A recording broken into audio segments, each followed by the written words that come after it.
Let's go, man. Super Bowl week. What's going on, bottom line viewers? It's Mitch here. Absolutely, positively ready to rumble, ready to rant because I just spent like the last hour trying to get this damn stream up because YouTube is sitting here. I'm trying to go live. I do this video, this stream live every week, every Tuesday. And YouTube, every time I go live now, every time, I can't even interact. I can't even talk to people. Like, what's the point of going live, YouTube, if I'm going to sit here and not be able to talk to the bottom line viewers? Like, what's the fucking point? Why am I here? Why am I live if the chat doesn't work? YouTube, figure it out. Why does my chat never work? I gotta reboot, restream, repost, retweet. I mean, how many different times do I gotta jump through a freaking hoop to make this thing work? Like, are you kidding me? I'm just trying to go live.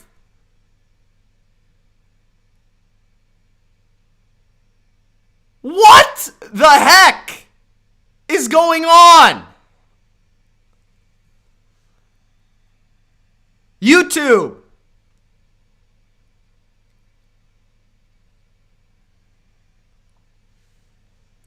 Frustrating, man. Frustrating.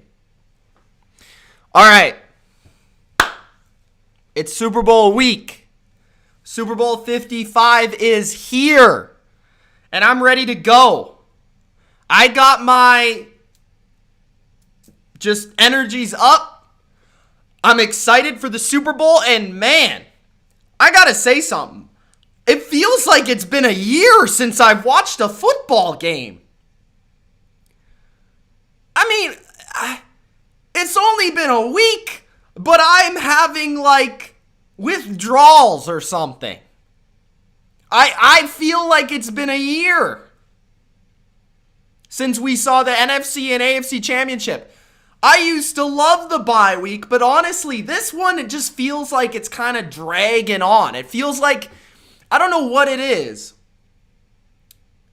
But this year, for some reason, for the Super Bowl, it almost feels disconnected. I don't know if you guys are getting the same vibe as I am, but it just feels like so long. Like, why is there such... And I've experienced a lot of these Super Bowls because I'm a Patriots fan. But, like, why does it feel like it's been a year since the last game? And it's only been a week. I don't know what it is. So much has happened. Maybe it's that massive Matthew Stafford trade that happened that makes it feel like we're already in the offseason. I'm not exactly sure. But it just feels like, yeah, this game is taking longer to get to than most games. Maybe it's because of the whole COVID thing. So, like, I don't know what it is, but it's just weird to me. I mean, I even found myself watching the damn Royal Rumble on Sunday. I haven't tuned into wrestling in like forever. I was watching the Royal Rumble on Sunday. That's how bored I was. Okay, I was watching that. I mean, it was pretty fun though. We saw some old legends in there. If you guys are wrestling fans, I mean, I felt like I was 10 years old watching that Royal Rumble. We had Carlito come out. I mean, I was losing it. So, Edge won, which I feel like I'm like friggin' 10, 11 years old watching Edge win the Royal Rumble. I don't even know what's going on over there. Man, but we got a lot to discuss on this show. We're going to talk about the Matthew Stafford trade to the LA Rams, and I know that I made already a couple videos about it, and I had my full reaction to it, but I do want to kind of, after the whole initial wave of information that we've gotten from the trade that maybe I didn't know when it happened and maybe you didn't know when it happened, I'm going to now talk about kind of just the overall view of it and why I still feel very strongly about the opinion I had in the video, which is that I feel like the Rams won this trade if I had to pick a side. But I do also like it for the Lions, so we're going to talk a little bit about that. I want to get more into those details and give you a couple different perspectives on things that I feel like the media isn't really getting to. Okay, I think there's certain things that are a part of this trade that nobody's really talking about. There's an opinion out there about this trade that I feel is wrong, and I want to talk about that. I want to talk about Derek Carr, the recent rumors that he could be traded maybe in a move to get Deshaun Watson, or that Derek Carr is actually being called about. You know, teams around the NFL are saying, hey, what do you got for Derek Carr? What do you want for Derek Carr? So that's interesting, for sure. So I want to discuss that. Kirk Cousins, there's been some news around Kirk Cousins, and potentially he could be on the move this offseason to the 49ers and Kyle Shanahan, and that relationship maybe reforming in San Francisco. So that could be something that happens here. Just overall, I feel like the quarterback carousel and the quarterback position is going to go through some changes and some up and downs this offseason, and definitely I feel like we're going to have a lot of different quarterbacks on a lot of different teams and just a lot of new starters and new faces in new places kind of thing. I also want to throw out a team that I feel should be all in on Deshaun Watson, or I feel like is a very good fit for Deshaun Watson, that was also in the Matthew Stafford sweepstakes. And of course, I want to talk about Super Bowl 55. Now, my full preview on the game is going to be tomorrow. So if you want like a full in-depth breakdown of the Super Bowl, you can find that tomorrow, as well as on Thursday will be the best bets video, where I'll be giving you probably my pick for the spread and the total. Maybe I'll throw in a couple prop bets, but I might actually just make that a whole different video for the channel before the Super Bowl happens on Sunday. And we have at least one or two more videos that are going to be coming out about the Super Bowl. I know that I want to make a comparison between Tom Brady and Patrick Mahomes, and kind of a video of throwing out the idea of, can Patrick Mahomes ever surpass Tom Brady? That's going to be a video that comes out before the Super Bowl as well. So stay tuned for all of that stuff. Let's start off with something that Ultra posted last week on the Instagram. And guys, remember, if you're not already following us on Instagram, you're doing yourself a disservice and you're not being a proper subscriber of the channel or bottom line viewer. So go follow us on the Bottom Line View at The Bottom Line View on Instagram, and there's going to be a lot of Instagram stuff. I really plan on revving this up throughout the offseason, especially when it comes to free agency and the draft. I think it's a good way to use the Instagram to cover each and every selection, each and every pick in the draft in the first round. You know, my thoughts on some of the deeper things that not a lot of people, it's not really worth making a YouTube video about. That stuff is all going to be on Instagram. So if you're looking for that in-depth kind of stuff, head over to Instagram for the draft kind of stuff and for the free agency stuff. So, some of the obscure signings in free agency that maybe I would have covered like 2 years ago or last year, where it was like a little known player. I'm probably just going to make a short little video on that on Instagram instead. Because I just don't know the amount of time that I'll have to cover every free agency signing, but I do plan on covering like a lot of free agency. It's just like kind of the smaller ones that maybe won't get enough traction here on YouTube. Those will be found on Instagram. So go check that out. Go follow us on Instagram.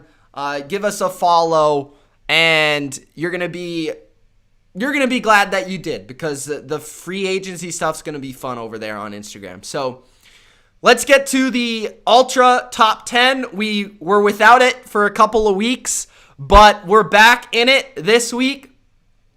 And I'm going to talk about the top 10 players in the Super Bowl 55, the top 10 players playing in this year's Super Bowl. Before I get to the top 10 players for Ultra and the top 10 players for myself, make sure you do Gronk spike that like button, and don't forget to subscribe to the channel for more NFL content and live streams every week just like this. Also, let me know in the comments, guys, any questions you have. Later on, we're going to go through an extensive Q&A. I wanted to get like some sort of Q&A in on this show. I asked you for some of your questions on the community tab, so I'm definitely going to be covering all of that. Whoever commented over there, as well as on the Discord. So we're going to go through some of those questions. But if you're here live with me, you also have an opportunity to ask your questions, especially if you do super chat. So make sure you do. And let's get to those top 10s, shall we? So let's start off with Ultra, because I know Ultra, he's lower on the totem pole than me. So we'll save the best for last here. Ultra's going to go first. And if you do follow us on Instagram, you've already seen his top 10. Let's check out Ultra's top 10 players in the Super Bowl. Let's go. So at number 1, we have Tyreek Hill. This is a bold take. Some people didn't like this on the Instagram, okay? But I get it. I mean, I am the guy, and probably the only person on earth, who said Tyreek Hill is the MVP of the NFL. So if there's anyone that agrees with Ultra, it might just be me. But okay, I get it. I don't think you could argue for any other player besides Mahomes or Hill for the number 1 spot. And this is why. I think Tyreek Hill is the best weapon in football. I would also argue he's the best receiver in the league. And he's the most dangerous player in this game. Period. End of story. But Patrick Mahomes is the best quarterback, and he might be the best quarterback in the league. Period. So you could argue either way. Now, I think that Tyreek Hill, just when you're judging it position for position, I think Hill overall had a better year than Mahomes did, because we've seen better from Mahomes, just in my opinion. I think he played better in 2018, as well as maybe even last year as well. But Mahomes is still Mahomes. He was still very good in that top 3 conversation. So we'll get to my list when we get to number 1, but you could argue for Mahomes or Hill at number 1, in my opinion. At number 3, I think firmly it is Travis Kelce. No matter who you have at number 1, I think Travis Kelce is a firm number 3, as Travis Kelce is the best tight end in football, at least this season, and is an incredible route runner, just makes plays consistently, just clutch, reliable, yak guy. He's not, known for his blocking, and that's what everybody I feel like almost underrates Travis Kelce, because all the nuanced NFL people are always like, he's not a true tight end. Who cares? The guy's so good at catching the football and getting open that it really doesn't matter how good of a blocker he is or not. At number 4, Lavonte David. Now, I think at number 4, you could start to argue for a lot of this list. I mean, you could probably argue for like just about everybody on this list. At the number 4 spot, Lavonte David is, in my opinion, if he's not the first, he's in the top 3 linebackers in football. And obviously, Ultra sees him as an elite player at that position, as his number 1 defender in this game. He'll have to play a big role defending Travis Kelce in the Super Bowl. At number 5, Chris Jones. Now, we'll get to my list and where I have Chris Jones and how I feel about him, but Chris Jones is one of the best interior defensive linemen in football. Chris Jones is one of the best pass rushers in the NFL at any position, and he has the ability to take over a football game, unlike many defenders in the league. At number 6, Devin White. Now, Devin White is probably the best athlete in this game, just period. He's fast, he's strong, he's just instinctive, explosive. All of that wrapped into one. Christian McCaffrey called him the best in the league at his position, and I think you can make an argument for it. At number 7, Tom Brady. Now, some would say Tom should be higher. Maybe he should. Maybe, some people would say Tom should be lower. I don't know. Feel like Tom Brady at this point in his career, you can't really nail down where he should be properly ranked, because I feel like if you rank him any lower, you're disrespecting him. If you rank him any higher, you're kind of like maybe overrating him, because I think like Tom Brady, he's still amazing. To me, he's an elite quarterback in this league still at 43. He's a top 6 or 7 quarterback. And in this game, he's clearly the second most talented, but he clearly still has the ability to play the best in this game. So Brady, if you include positional value, he's probably second, okay, behind Mahomes. But if you just look at who are the best football players, then I think number 7 is fair. At number 8, Tyrann Mathieu. He's the best safety in this game by a mile. Tyrann Mathieu is one of the best playmakers on defense in the league, one of the best leaders on defense. He has great versatility and just overall great instincts. And I think that's been hyped up a lot as of late, but it's truly deserved. At number 9, Ali Marpet, who is, to me, the best offensive lineman in this game. He is one of the best guards in football, although his teammate Tristan Wirfs can maybe make an argument that he is better. Ali Marpet, you could argue, maybe had an all-pro season this year, so I like the inclusion of Ali Marpet at number 9, although I might not have him on my list. At number 10, Shaq Barrett. I think Shaq Barrett honestly should be higher than number 10 just because he, according to Pro Football Focus, had the most pressures in the NFL for his position. That's very difficult to do because the edge position has basically the most pressures of any position besides Aaron Donald, because that guy's a freak, so he's not included. But Shaq Barrett has the most sacks in football over the past 2 years. I think that alone deserves to be higher than just number 10. But I like Ultra's list. I think it's different. I think it's definitely, I know he thought hard about it, but I think I do disagree with a few spots, and this is my list for the top 10. Let's check out my list. Let me know what you guys think about Ultra's list in the comment section below. So here's my top 10 Super Bowl players. Let's start off with Patrick Mahomes at number 1. I have Mahomes at number 1 because I feel like for the past 3 years, he has been the best player in football, and I don't think it's relatively close. When you look at consistency, individual performance, team success, Patrick Mahomes has done it all. He's winning individually, he's winning as a team. He's, a freak from the arm strength, arm just flexibility, the way that he whips the football around. His improvisation is the best in the sport. I think Mahomes is the best player in this game and definitely the most valuable. At number 2, I have Tyreek Hill. I think, like I said, he's the best weapon in the league. I've talked about at length how I feel about Tyreek Hill. There's not much I can say about him other than that, really. At number 3, Travis Kelce. Travis Kelce is definitely number 3. As I said with Ultra's list, I think he's firmly locked and loaded at number 3. He is the second best offensive player in this game. At number 4, I have Chris Jones.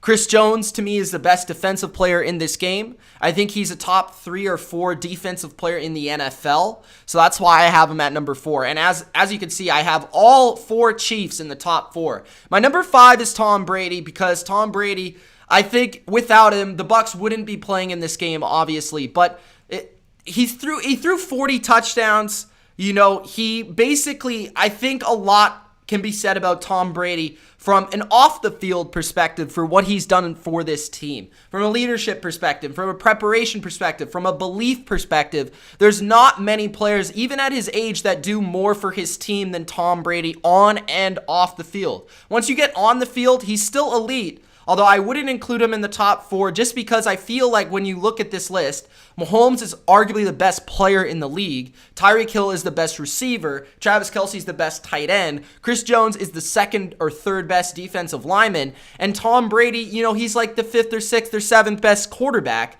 But still, I think Tom Brady, if you were to make a list of the best players in the NFL, maybe a top 100, Brady would be higher to me, personally, than Tyrann Mathieu, Lavonte David, Devin White, Shaq Barrett. So that's why I have him at number 5. And number 6, Tyrann Mathieu. Tyrann Mathieu, to me, is arguably the best safety in the NFL. So that's why I have him at number 6. Tyrann Mathieu, I feel like his versatility, all that he does, his as well as Tom Brady, his ability to lead, his ability to get the most out of his teammates, his ability to get them in the right spots as a secondary, and his ability to make plays.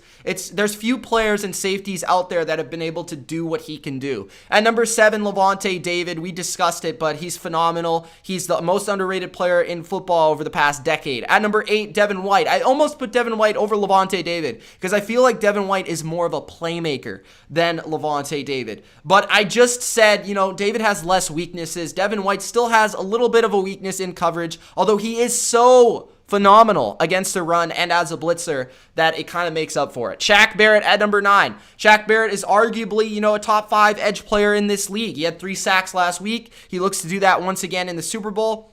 But, he also has a lot of help around him with Vita Vea, Ndamukong Suh, and JPP on the defensive line. And at number 10, I have Vita Vea. Reason I included Vita Vea here over a guy like Mike Evans, who would be my number 11, and I'm going to give you as well my 11 to 20 because I think it's very interesting to talk about. But number 10 is Vita Vea, and the reason I have Vita Vea at number 10 is because I've said many times already, I think he's the best nose tackle in football, and when you're that elite at a position, and, you can single-handedly impact a game the way that Vita Vea can, I do believe that he's gone under the radar and underrated, and maybe underrated in this game because we haven't seen him all year, but he is really that good, and I think he deserves to be in the top 10. Now, I did write down my 11 to 20 just in case you're curious, because I was curious, because when I was thinking about it, I was like, what's interesting is that Kansas City probably has like the 4 or 5 best players in this game. But I think if you looked at the entire roster, I think Tampa Bay's roster is much deeper and has a lot more good players. Now, I think Kansas City has a lot more elite players, but I think Tampa from like number 11 to like number 30, I would say that like 20 of, there's how many players there? 20? So I would say like 15 of those guys would be on Tampa. Like that's how much more depth and just like mid-tier players they have. So let's take a look at 11 to 20. So at number 11, I have Mike Evans. I wanted to include him at number 10, but I just feel like Vita Vea's current form is better than Mike Evans. Although I feel like Mike Evans, he doesn't get enough respect for what he deserves because he is the first receiver in NFL history to have 7 straight 1,000-yard seasons, as well as 13 touchdowns on the year. That's just elite numbers across the board. He's been dealing with injuries all year. I think he's about to have a big Super Bowl performance. We'll see if he can prove me wrong, and I'll include him in the top 10 later. At number 12, I have Ali Marpet, followed by Tristan Wirfs at number 13. I feel like both of them could go back and forth. I think Ali Marpet's the best guard in the game. Tristan Wirfs clearly the best tackle in this game by a mile, actually. Tristan Wirfs only allowed 1 sack all year long and has been already as a rookie a top 3 right tackle in the sport. At number 14, I have Jason Pierre-Paul. Now, Jason Pierre-Paul, I believe, made the Pro Bowl. He led the Tampa Bay Bucs in sacks. He also had 2 sacks a week ago in the NFC Championship. I don't think he gets enough respect because he's kind of a veteran that's been on the radar, but like not respected enough for what he's done in this league. He's so good. As a pass rusher, his length is incredible. What he can do, batting down passes and making plays that way. He's just a freak of an athlete, man, and he continues to play at a high level. At number 15, I have Chris Godwin. After 15, it gets a little bit, there's a big space from 15 to 16 and the rest of the list. But I have at number 15, Chris Godwin, who I think is probably somewhere between the number 15 and 20 best receiver in the NFL. Last year, he played like a top 10 receiver. This year, he hasn't quite put up the stats. He's been dealing with a lot of injuries. Had a big NFC Championship game. The thing I can say about Chris Godwin is he is extremely tough. He is great after the catch. And he is a very well-rounded receiver. He can play inside, he can play outside, he can make plays down the field, underneath, yak plays. He's a very, very good player. At number 16, I have a Chief, L'Jarius Sneed, the rookie cornerback, who I think is probably the best corner in this game. He might not be as talked about as some of the other corners in this game or secondary players, but I do feel he does deserve to be mentioned in this category. I think, just when you look at his stats from the passer rating allowed to completion percentage allowed to the plays he's made to the number 1 receivers he's taken on, L'Jarius Sneed's going to have a big role in the Super Bowl if Kansas City's going to win, and he's been phenomenal all year long. At number 17, I do have Frank Clark out of mostly respect for what he's done, mostly last year and the year before because he was such a good player as a pass rusher, a 10-plus sack guy. He has not played at this level this year. But I'm not solely basing it on that. I'm basing it more off of talent and just overall ability. And Frank Clark has the capability more so than the players behind him to take over the game. So that's why I put Frank Clark at number 17. He is a very good pass rusher, very strong, powerful. He could have a huge impact on this game. At 18, I have the veteran Ndamukong Suh. I think Suh is underrated at this point in his career for what he does for the Bucs from both a pass rushing and run defending perspective. Awesome player, just still so strong, almost never loses a rep at the line of scrimmage.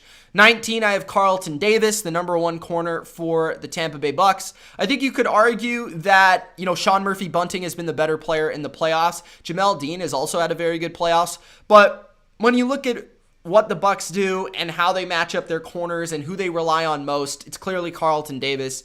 And he's had to deal with the Devontae Adams, the Terry McLaurins. Well, Sean Murphy-Bunting's dealing with Alan Lazard. So there's a little bit of a difference there. Michael Thomas, he shut down. So Carlton Davis at number 19. Number 20, I have Bashaud Breeland, which might be the shocker of the list. This one was tough for me. I could have gone a lot of different directions. I was thinking about Antoine Winfield Jr., Ryan Jensen as well of Tampa Bay. I wanted to include one last Kansas City Chief, and I think Breeland has been another guy that's been very underrated. I think he's been very good this year.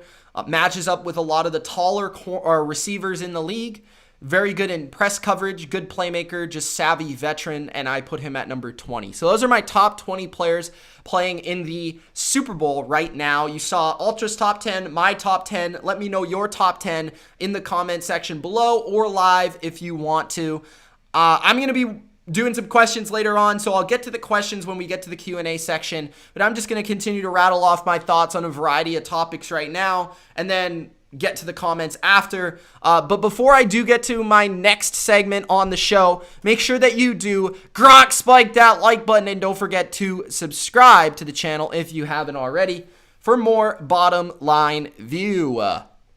Let's go. So, the next topic I want to discuss is Matthew Stafford. So, Stafford was traded to the Rams over the weekend. I'm not sure if you heard. If you didn't, you're probably living under a little bit of a rock or something, but that was a big story over the course of the weekend, and there's been plenty of people and media outlets to react, plenty of time to react, plenty of opinions out there.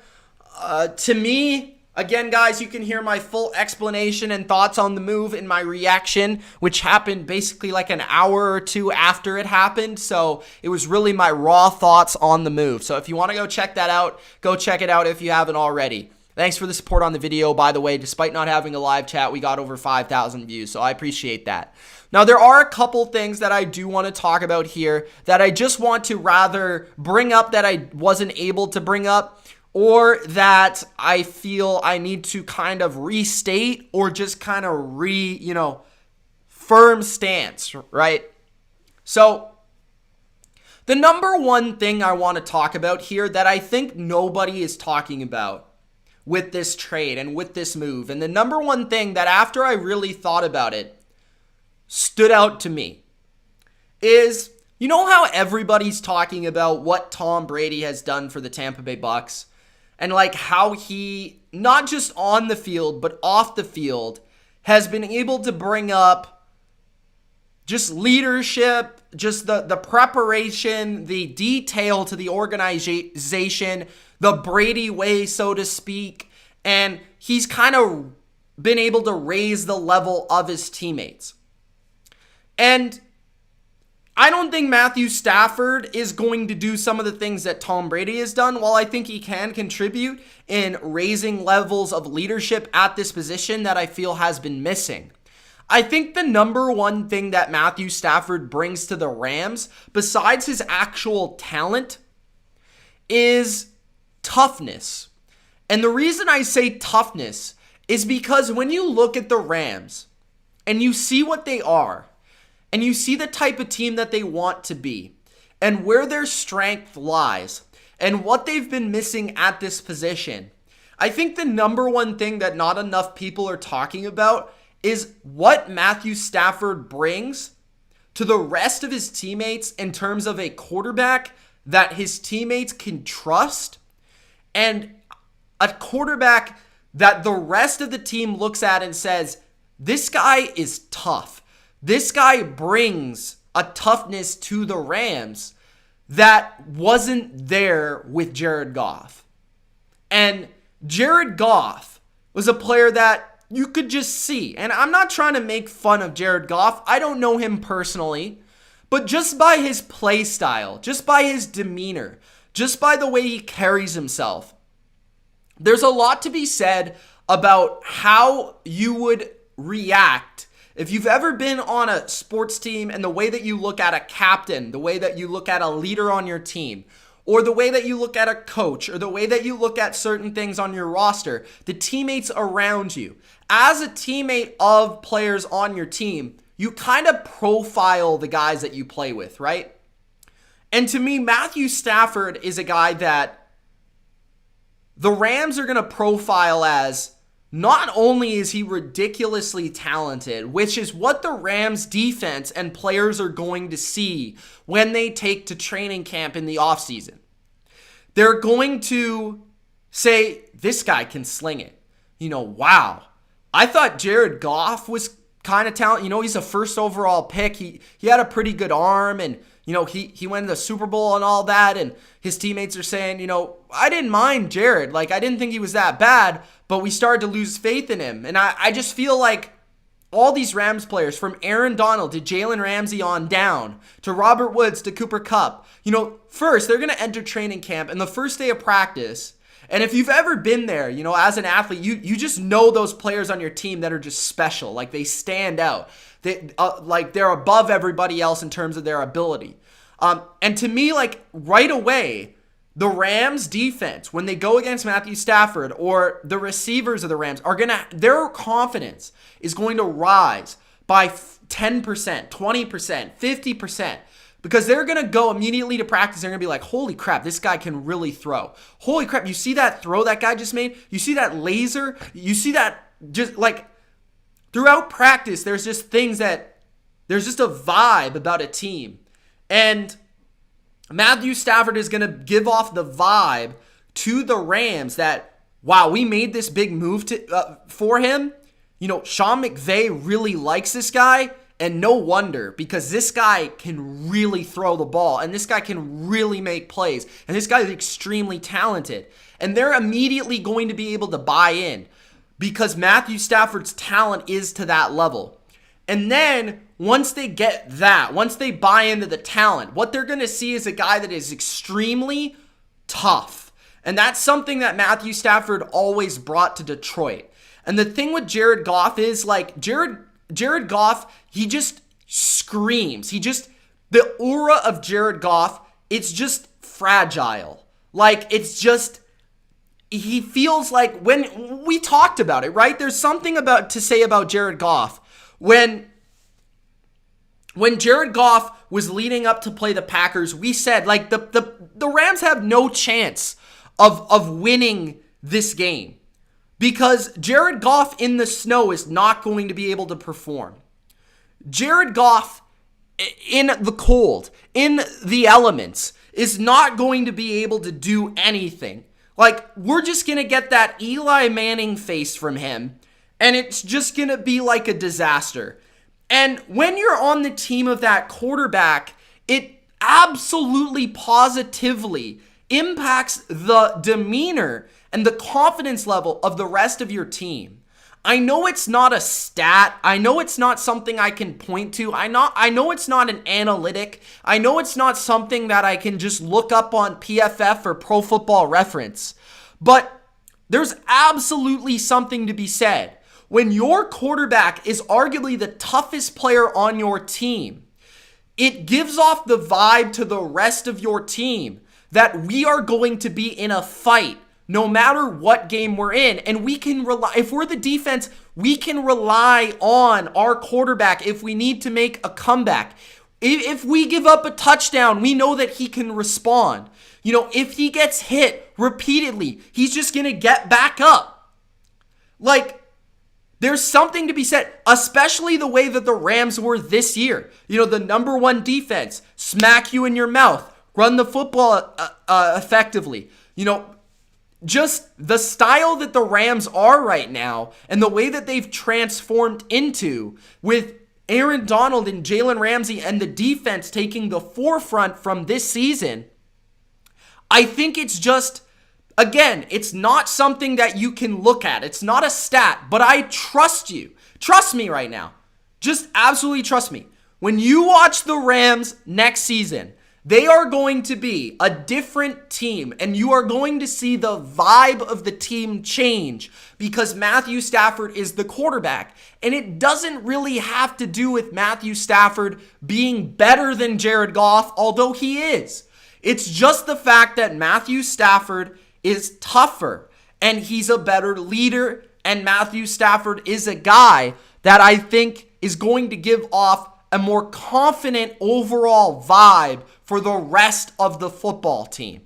Now, that is one side. Now, the second side that I feel like not enough people are talking about is something that I alluded to in my reaction initially, which is the Rams offense is going to be able to evolve. It's going to be able to escape the purgatory that it was in over the last season or two with Jared Goff. Because when you watch the Rams, you watched a team that was all about the run and the play action.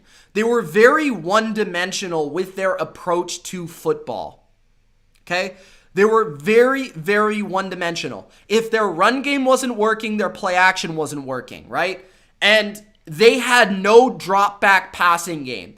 Nobody is really talking about this. I don't know why. Because Sean McVay is going to be able to open new layers to his offense, new formations, new just overall plays. He's going to be able to call plays now that he's never been able to call ever. And that's something, again, that you can't see with analytics. You can't see with stats. You can't see unless you watch the games and unless you know the strengths and weaknesses of these players. Matthew Stafford now, when the playbook was Jared Goff can do 70% of what I want to do, Matthew Stafford can now do 100 and more. So now they don't have a weakness. Now the Rams offense can, if they fall behind in a game, rely on their quarterback to just drop back and play out of the shotgun and throw 40 times. You know, they don't have to rely on the play action, and they can throw down the field more because Stafford's a better downfield thrower. Not only that, but they don't have to rely on Sean McVay whispering in the ear of Jared Goff before the play is snapped. I mean, how much was made of, and I think a lot of it was true, how much was made of, basically Sean McVay being the babysitter of Jared Goff. Like, how much was made of that where Sean McVay was constantly being discussed as he's holding the hand of his quarterback. Like, every time that they're going up to snap the ball, Sean McVay's telling him what to look for, telling him what the reads are, telling him the progressions.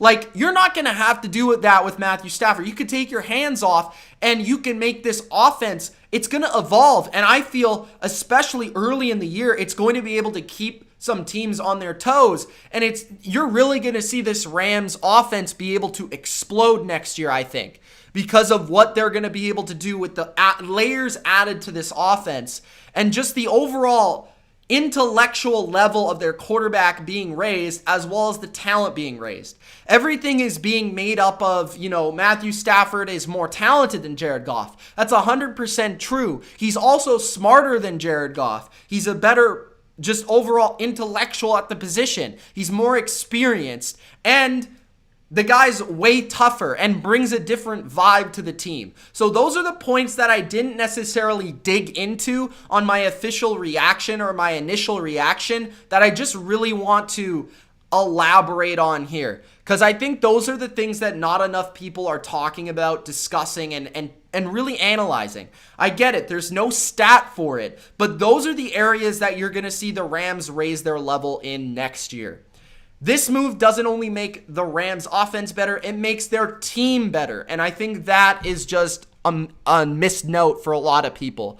A couple things on this as well. So going forward, I would like to see LA add another receiver to their to their weapons. I'd like to see a speed receiver, a downfield target, a deep threat. I just think they need to expand that level of depth in their wide receiver room. You know, a lot of the time you look at a wide receiver room as kind of like a basketball team. You know, you have the point guard, you have the small little shifty guy, you got the shooting guard, right? You got the small forward, the power forward, the center. I feel like in a wide receiver room, you need more versatility and multiple skill sets. And I feel like the Rams, part of their problem on offense beyond Jared Goff was that they didn't have enough of a just wide range of different kind of receivers. A lot of their production was made up of two players, Cooper Kupp and Robert Woods, who are largely the same player. So I want to see them add another receiver to that room that is more of a deep threat, maybe more of a speed guy that can take the top off of the defense.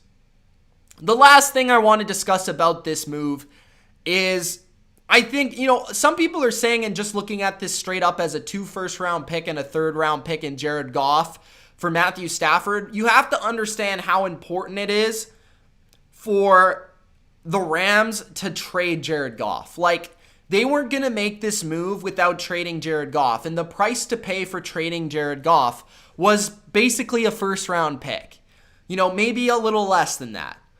Because the Panthers offered the 8th overall pick. We'll get to a little bit more in that in a second. The 8th overall pick and I believe a 3rd-round pick, maybe even a 2nd-round pick. But they offered that for Matthew Stafford.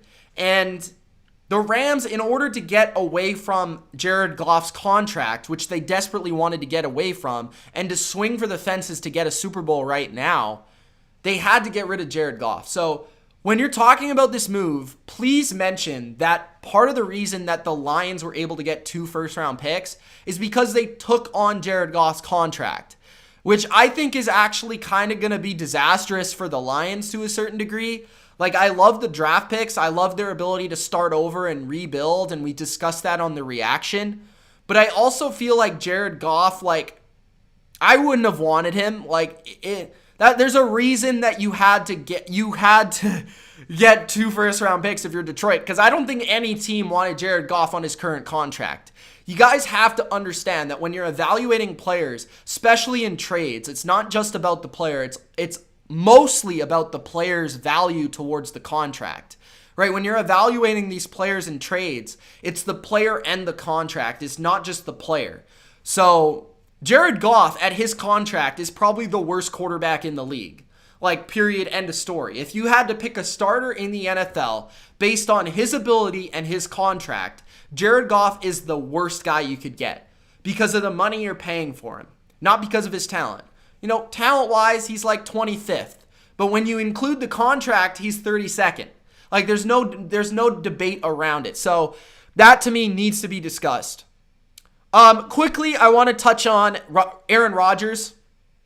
Aaron Rodgers, apparently, there was a call about Aaron Rodgers, maybe. I don't know how true this is or whatever, but apparently Sean McVay called Matt LaFleur or called the Packers, or Snead called the Packers. I don't know really what happened exactly, but apparently the Rams at least made a call to Green Bay to see if Aaron Rodgers was on the block, to see if he was actually available, to see if it was possible.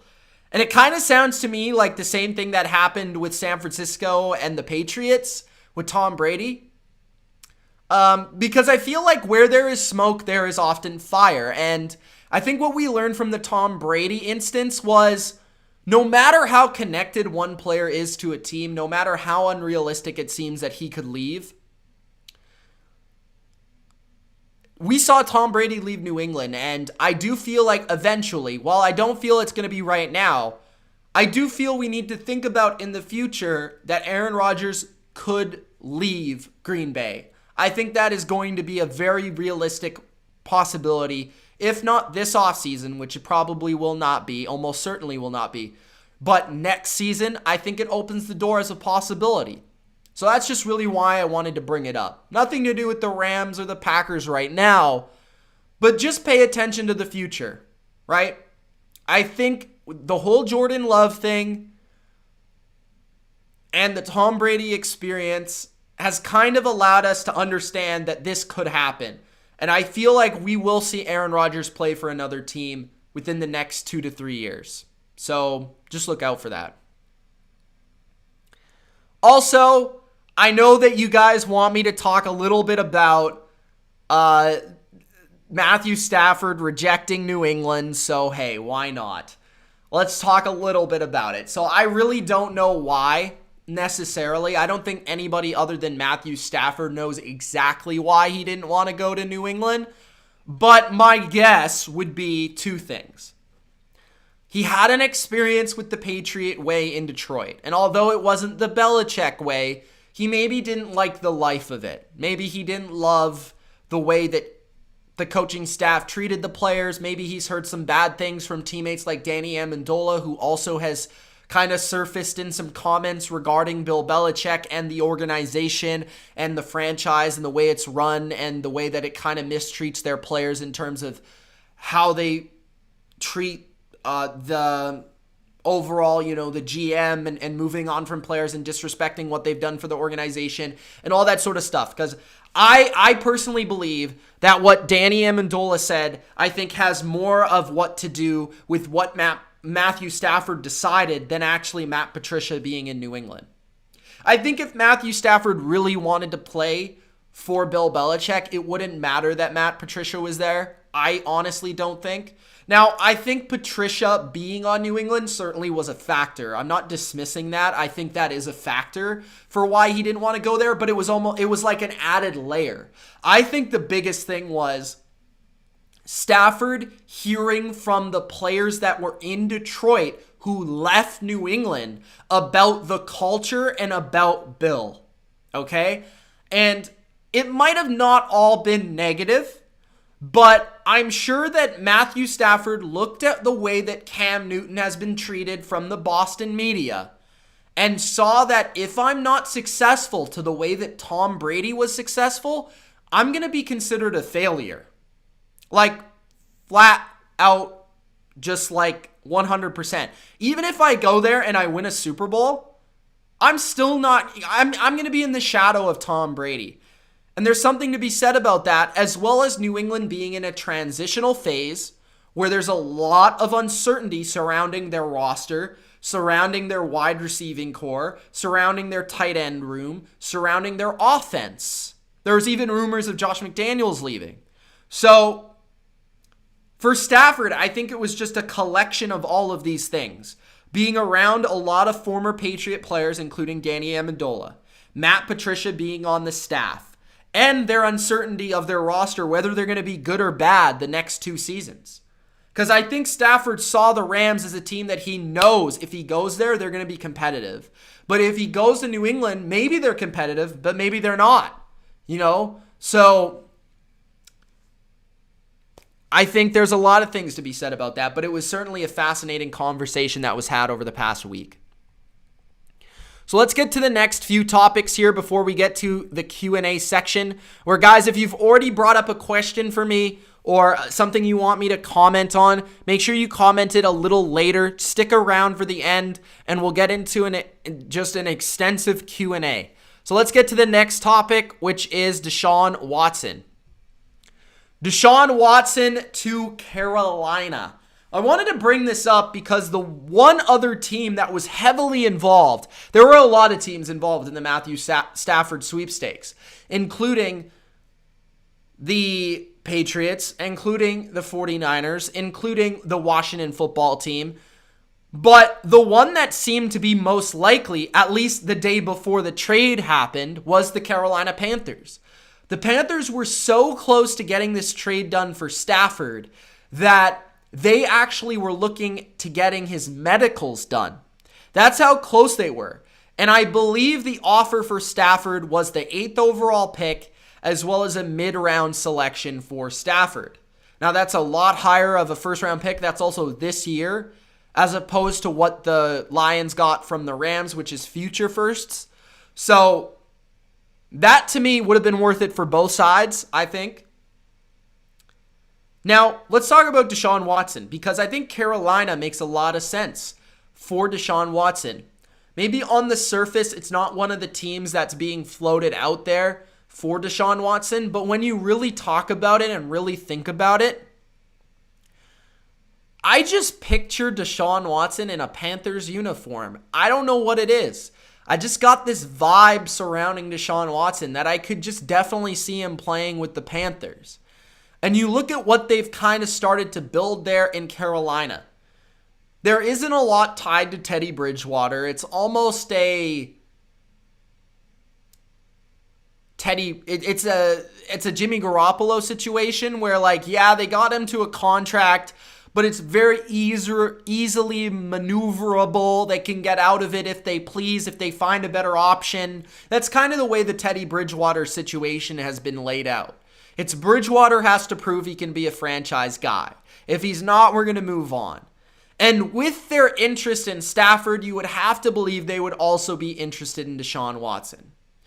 Now, they have the cap space to be able to do this. They have a very young roster that, sure, they're not a contenders right now on paper, but when you look at what Deshaun Watson would be looking for, I mean, you're talking about an organization where he would be the king. This guy would be an absolute legend, icon in Carolina, man. And look at all that you could have on offense. A decent offensive line that is going to grow, going to get better. They're going to add pieces to it. You have arguably the best running back in the league with the best receiving skill set that would complement you well. You have Curtis Samuel, who is a free agent. He might move on, but he's a dynamic player. DJ Moore, who is maybe the most underrated receiver in the league. He's awesome. Robbie Anderson was unbelievable this year for them. So you have a really explosive wide receiving core that is like a better version of the one that you had in Houston this year. You could maybe even talk them into signing a tight end or signing maybe Will Fuller if Curtis Samuel leaves. I could see that happening. Their defense has some young studs on it. Shaq Thompson, Brian Burns, Brown in the middle, Jeremy Chin at safety. Dante Jackson had a good year. They are very young on defense. They're going to get better very quickly. I love Joe Brady as the OC. He probably went under the radar more than most this year as an offensive mind, and he can build a college-like system that fits the skill set of Deshaun Watson to me. They've got also a college-like regime from the head coach position.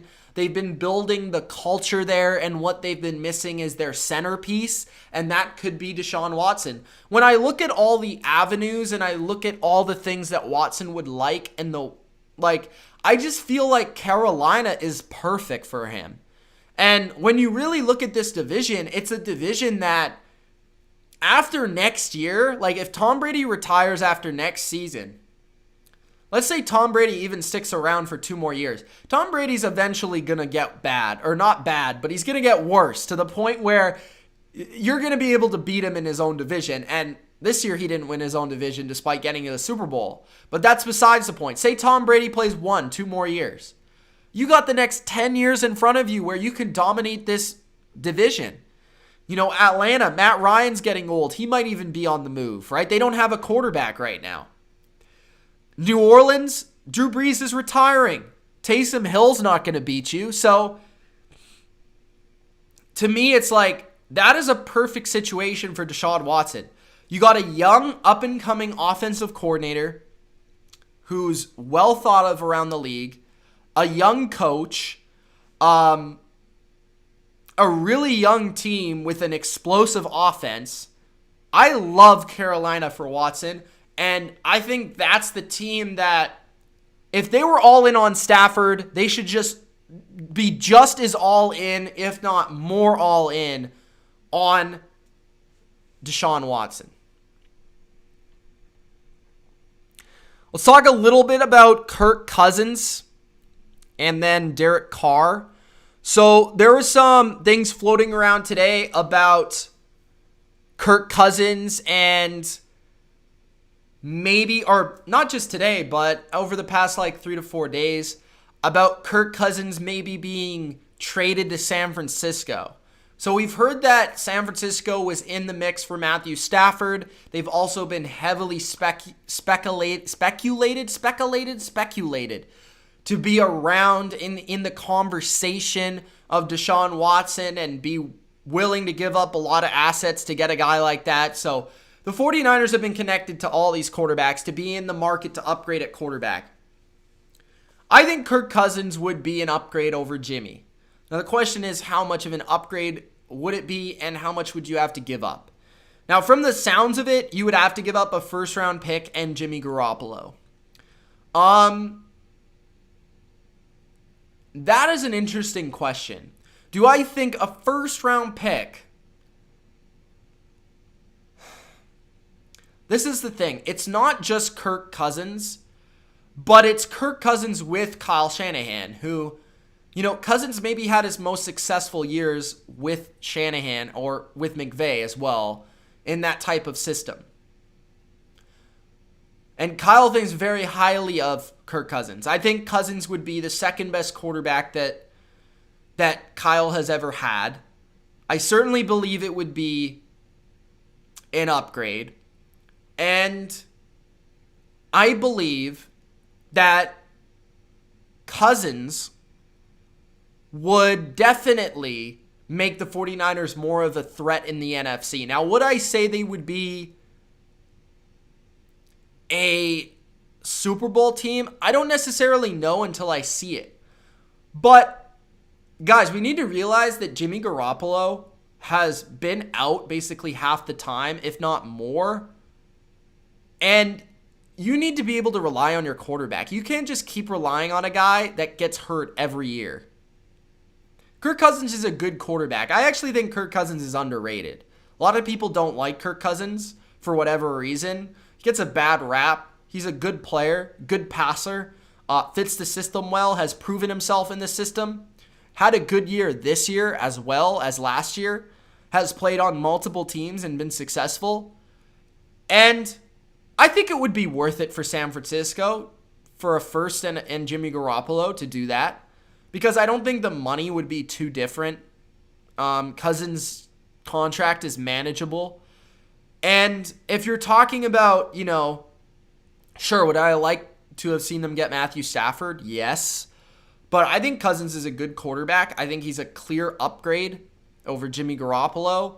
I think he makes this offense a lot better. He makes this team a lot better.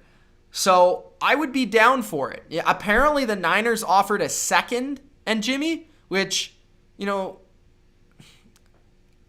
okay, if you're really trying to win a Super Bowl, what's the difference between a second and a first round pick, guys? Let's be honest. Let's be honest. If you're trying to win a Super Bowl and you want to go in with Cousins, just do it. A second and a first, why be nitpicky, bro? You could equally find a great player in the second round as you can find in the first round. There's no sense in trying to trade just a second when you could just say get a first and be done with it. I think there's more longevity in Kirk Cousins than a guy like Matt Ryan. I think you could have Cousins around for longer, although I feel like Matt Ryan is probably the slightly better quarterback right now, but I actually think that's pretty close. I think Cousins is just as good a lot of the time as Matt Ryan. They have a very similar skill set. Maybe I'd put Matt Ryan one spot ahead of Kirk Cousins. It's not really a huge difference. I think Cousins gives you more in terms of mobility. But I think Matt Ryan, and probably arm strength too, they're both very accurate. I think Matt Ryan is slightly smarter. He can improvise a little bit better. I think Cousins struggles to improvise. But yeah, man, I just think either one of those guys, Kirk Cousins, Matt Ryan, in San Francisco, I think would instantly put them in the conversation for one of those NFC elite teams, just as Stafford did for the Rams. And I'd be willing to invest in it. You don't find quarterbacks really, what's the chances you're going to find a guy even as good as Kirk Cousins? Who, sure, he's the 12th best quarterback in the league. He's the 14th best quarterback in the league. What's the chances you're going to find a guy like that in the next especially if you draft a rookie right now, you need them to be a top 15 quarterback within the next 2 years. Unless you really like one of these prospects, I'd be willing to make that move because I think the contract and the situation is manageable enough to get that done. So I'm down for the Cousins idea. I like Cousins more than most, and I do think you can win a Super Bowl with Cousins. He's a lot better than Garoppolo. I'll just say that. So, yeah, I think the Cousins discussion's interesting. I really don't see him going anywhere but San Francisco. I don't think, but it's worth talking about. If you guys have any more questions about Kirk Cousins, just let me know and I'll answer them. Next, Derek Carr. Now, this is a similar quarterback. Derek Carr, Kirk Cousins, Matthew Stafford, Matt Ryan. All these guys that are on the market right now are all kind of in the same vein as in the same tier, I think, by a lot of NFL circles.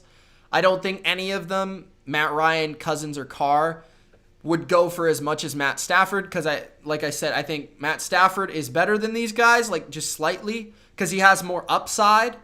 I think he also probably has more longevity than these guys going forward, but these guys aren't far off. And Derek Carr had a really good year this year. Derek Carr slid under the radar for what he did for the Raiders this season. Derek Carr certainly, he's a guy that's shown that he's gotten better over the past 2 to 3 years under John Gruden. So if he were to be on the move, I would have to think that it would be to a team like the 49ers, to a team like Indianapolis, to a team that is wanting to trade and wanting to get to the playoffs and win that Super Bowl right now. It has to be the teams that were in the mix for Matthew Stafford. Maybe Washington called for him.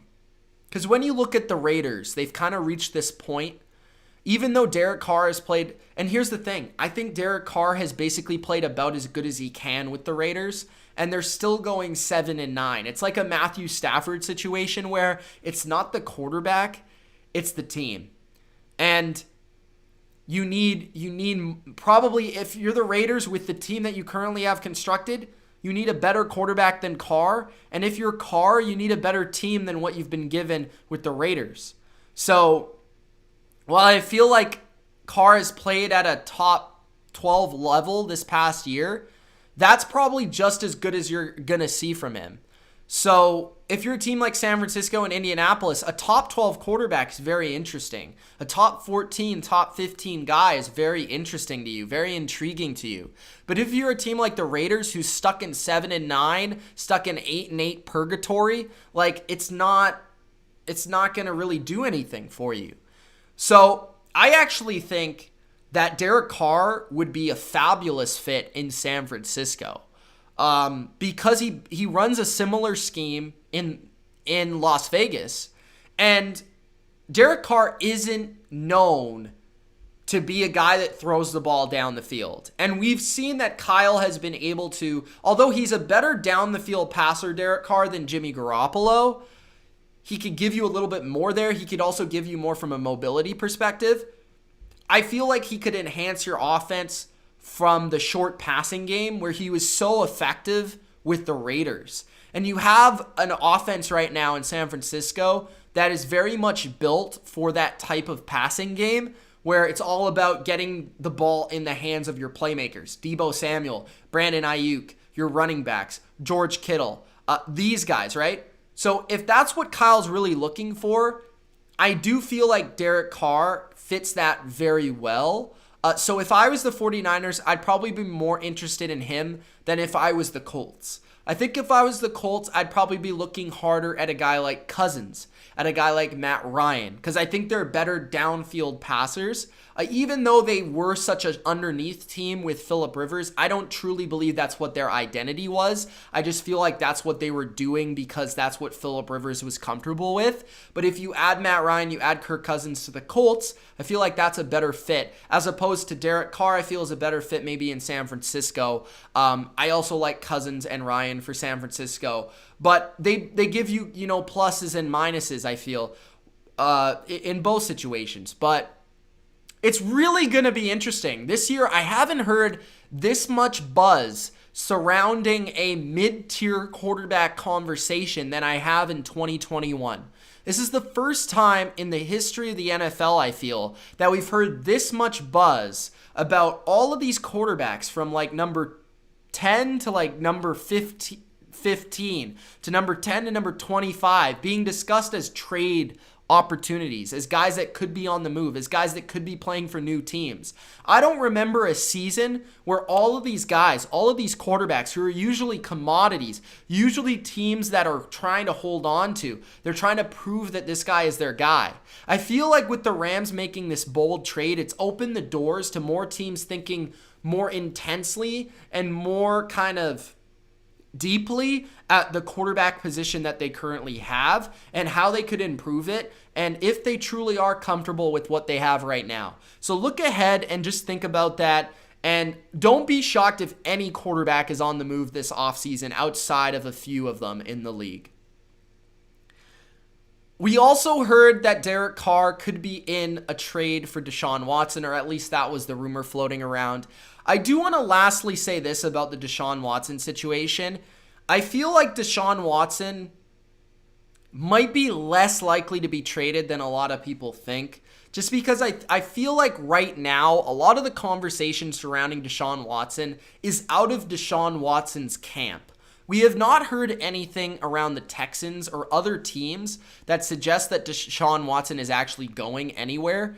I feel like a lot of Deshaun Watson buzz is kind of from the agent and from the camp in Deshaun Watson's corner. So, yeah, maybe Deshaun Watson gets traded, maybe he doesn't. I honestly wouldn't be shocked if he remained on the Texans. It might suck for him, but it feels like the Texans may do whatever they can to keep him on their team. So just look out for that too, heading towards this free agency. All right, guys, it is now time for the Q&A section of the video. So if you have your questions, let me know. I do have a few questions to open things up from people that commented in the community tab as well as in the Discord. So let's check that out right now. So let's first get to the community tab, and then I'll get to your guys' comments in the comments section. So the first question I already have written down here is Tricky Trade 23, who says, what will the quarterback situation look like? What will the quarterback situation look like in Detroit? And is Jared Goff better off in Detroit than LA? He says, is there still time for Goff to redeem himself and emerge as a solid quarterback? I think Jared Goff has been a solid quarterback throughout the course of his career in years past. I also think the situation in Detroit is much worse when you're looking at it. I don't think you have a Sean McVay in Detroit. You also look at things that concern me about Detroit. It's going to be a totally different type of offense. And you might not even have Kenny Golladay back, which is concerning. Then you talk about where you're going to have to play. You're going to have to play in Green Bay, in the cold, Chicago, in the wind. These places, 2 times a year, both of them, one time in Chicago, one time in Green Bay. Jared Goff is not fit for that level.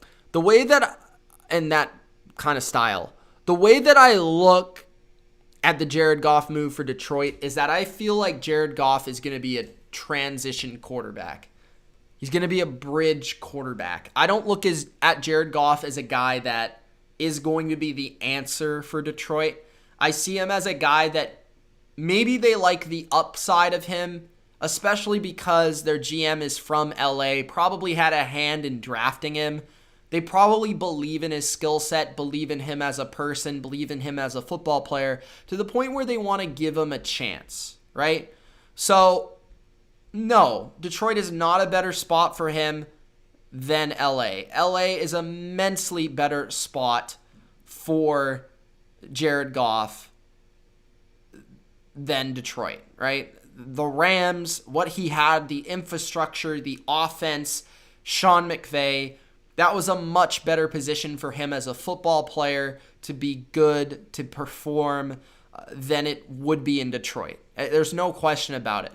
I think a lot is more going to be on the shoulders of Jared Goff in Detroit to really just perform in a different system. We're going to see what truly he is as a talent at the quarterback position.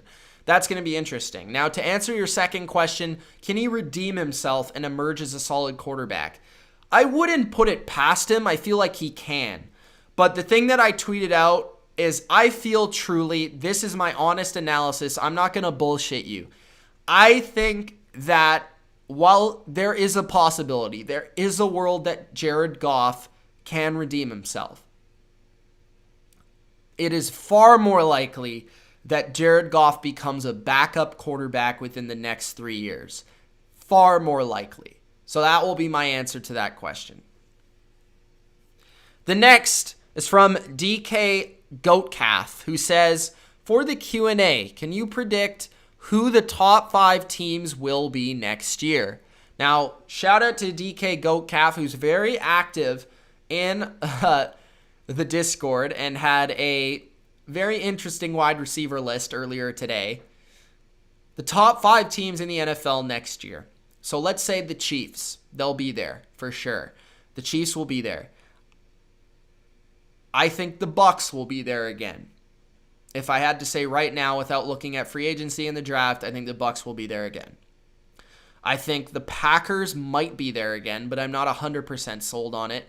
I think they'll be around that conversation. So we'll say maybe to the Packers. I think the Rams immediately come to mind as a team that could be in that mix. Then you look at the AFC. The Bills made the AFC Championship. I'm not exactly sold that they won't regress next year. I'm a little concerned about the Bills in this upcoming offseason. Although I'm a big believer in their franchise, their organization, their quarterback, their coach, they might see a year of regression. So I'm not 100% sold on them quite yet. So that's a difficult question to answer. I honestly do not know who the top 5 teams will be. I don't think the Steelers will be back in the playoffs. Honestly, I think the Browns could be a top 5 team next year. I think the Ravens could be a top 5 team next year. I think the Colts, if they get a quarterback, could be a top 5 team next year. There's a lot of teams that I think will be vying for that position. So hopefully that answers your question, but those are the teams that stick out in my mind. I do not, unfortunately, see Seattle as one of those 5 teams. Penny Sewell, please, says, actually, who do you think had the biggest impact on the Patriots dynasty? Brady, Belichick, or Kraft? I've been back and forth on this debate for a long, long time. There's been times I've sided with Tom. There's been times I've sided with Bill. I think both of them had a huge impact on the success of the New England Patriots and the way the Patriots will be remembered. Right now, it's a moment where a lot of people are going to overreact. We're in the moment of Tom Brady having plenty of success in Tampa Bay. So a majority of people are going to say Tom Brady. Reason I will say Tom Brady over Bill Belichick, although it's close, I would say it's like 55-45, is because he is the player. I think there is no... We've seen coaches be replaced more often than we've seen quarterbacks be replaced in the NFL. And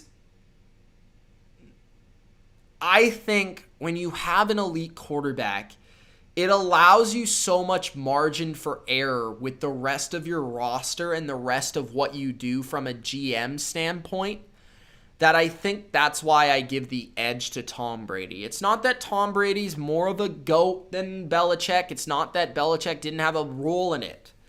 But I think when you have a quarterback that is that level, all-time great, the greatest, You can have bad rosters sometimes and still be good. And that is why I'll say the overall consistency of the Patriot regime, the Patriot dynasty, was because of Brady. Now, the initial success, I think I would tend towards Belichick. Although Belichick did not succeed until Brady got in there, Brady was more of a game manager initially, especially in his first season.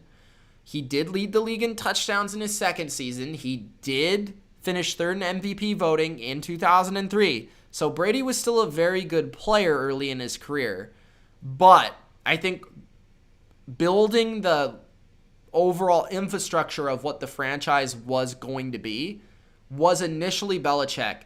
I think Brady bailed out Belichick for a lot of the years post-2007.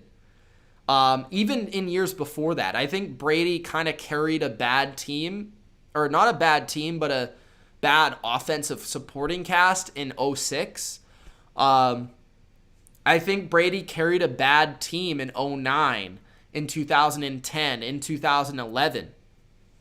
I thought the roster really started to get good when Belichick hit on a few of his drafts in 2012, 2010, 2011.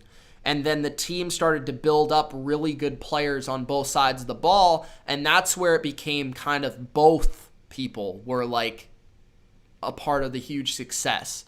So like I think the most recent dynasty was a lot of both. I think the part where they weren't winning Super Bowls, but they were still really good was because of Brady, because the team sucked. And I think the early was a little bit more Belichick. So that's the way I would answer that question. I don't think Kraft, as much as you got to give the respect for the owner to putting the pieces in place, I don't think the owner has as much to do as the coach or the quarterback. So those are those questions. Then let's get to the community tab here on YouTube. Quickly, let's go through these quickly. So Duncan says, do you think the NFL will eventually eliminate the kickoff? I'll say yes. I think they will, because I think the more data that is compiled from the kickoff suggests that it's kind of an irrelevant play unless it's Cordell Patterson. So yeah, that would be my answer, Duncan. Bus asks, will Ben take a pay cut so we can re-sign Juju, Hilton, and Dupree, and maybe even bring in an offensive lineman? I think Ben has to take a pay cut. The way that they're talking about him in the organization, the way that he's currently playing, he does not deserve the contract he'll enter 2021 with, so he must take a pay cut, or I don't think the Steelers will want him back. Sports Today said, that's just my opinion. Sports Today says, will Stafford be in the MVP race? Good question. Yes. Sports Today says, are the Rams a real threat to Tampa Bay and Green Bay? Yes. Sports Today says, can Tom Brady really play until 45? 45, yes. I'd say 50, probably not, but I think he definitely could play till he's 45. Sports Today says, when will you start? That sucked. I don't even want to talk about it anymore. What are you projected for Brady's stats in 2021? 4,200 yards, 33 touchdowns. Let's go with that. I don't know. That's just off the top of my head. You'll have a better answer closer to the season. Joseph says Chiefs 38, Buccaneers 37, question mark. I don't know. We'll see. Maybe tune into my prediction tomorrow. Sports Today says Derek Carr, Deshaun Watson news. Yeah, just discuss that. Is it Bassett? Says, what is the best dinner for Super Bowl Sunday? My answer would be, I don't think you can go wrong with pizza on any occasion, so that will be my answer. As well as nachos. Big nachos guy. Now, nachos isn't the main course, but nachos is a great addition. All right, let's go with these questions now in the chat, guys. Sorry for taking so long. God Shall Bless Tampa says, do you think the refs are going to call blatant calls that could shift momentum in the Chiefs' favor? I will say this, there is a stat out there. The head ref in the game for the Super Bowl has called more penalties on the road team than any other ref in the league. So the actual trend of the current ref staff that will be at Super Bowl 55 is to suggest their stats, their analytics would suggest that they will actually call more flags on Kansas City. But I don't know that to be true or not. Ben says, why so many questions from sports today? I don't know. Aaron says barbecue. Rob says pizza and Coke. Isaac says, yeah, pizza time. Damn right, Isaac. Isaac's my man. Isaac's my man with the Spider-Man references. Rob says, stay away from Pepsi this Super Bowl. Asia says, I'm going to have a feast of food. Yes, I agree. My mom's been talking about cooking up a storm, so I'm going to have some fun. Lenny says, Mitch, I've been saying this for a while now. Derek Carr would not only be a great fit for the offense that Shanahan runs, but would also be for small trade value and only $22 million a year. So, Lenny, from that standpoint, it makes a lot of sense because that's like the same contract as Stafford. So while I don't see Carr in the same vein as Stafford, I do think that the money makes a lot of sense, and they are at least on the same kind of level. So, yeah, I mean, I don't disagree with you at all. Carson says, what's up? What's up, Carson? Winrith says, what are your thoughts on Danny Amendola's comments regarding the Patriot way? I thought they were interesting. I also thought it was interesting how he backtracked it today while being asked about it. And talking about how he liked Belichick, the coach, but kind of went into the details and discussed how he didn't love the way that he treated players as a GM. And I've heard that over the years a lot, so that isn't anything new to me. I've heard that a lot from players. There's been a lot of players that have left on kind of sour terms with the Patriots.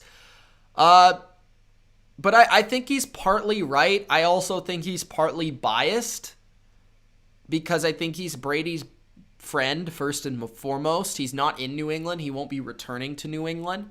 So I think there's something to be said there where he might be trying to smooth with Brady a little bit and taking his guy's side. So, yeah, I think you could take some of it as good info, but I think you also got to look at everything with a grain of salt.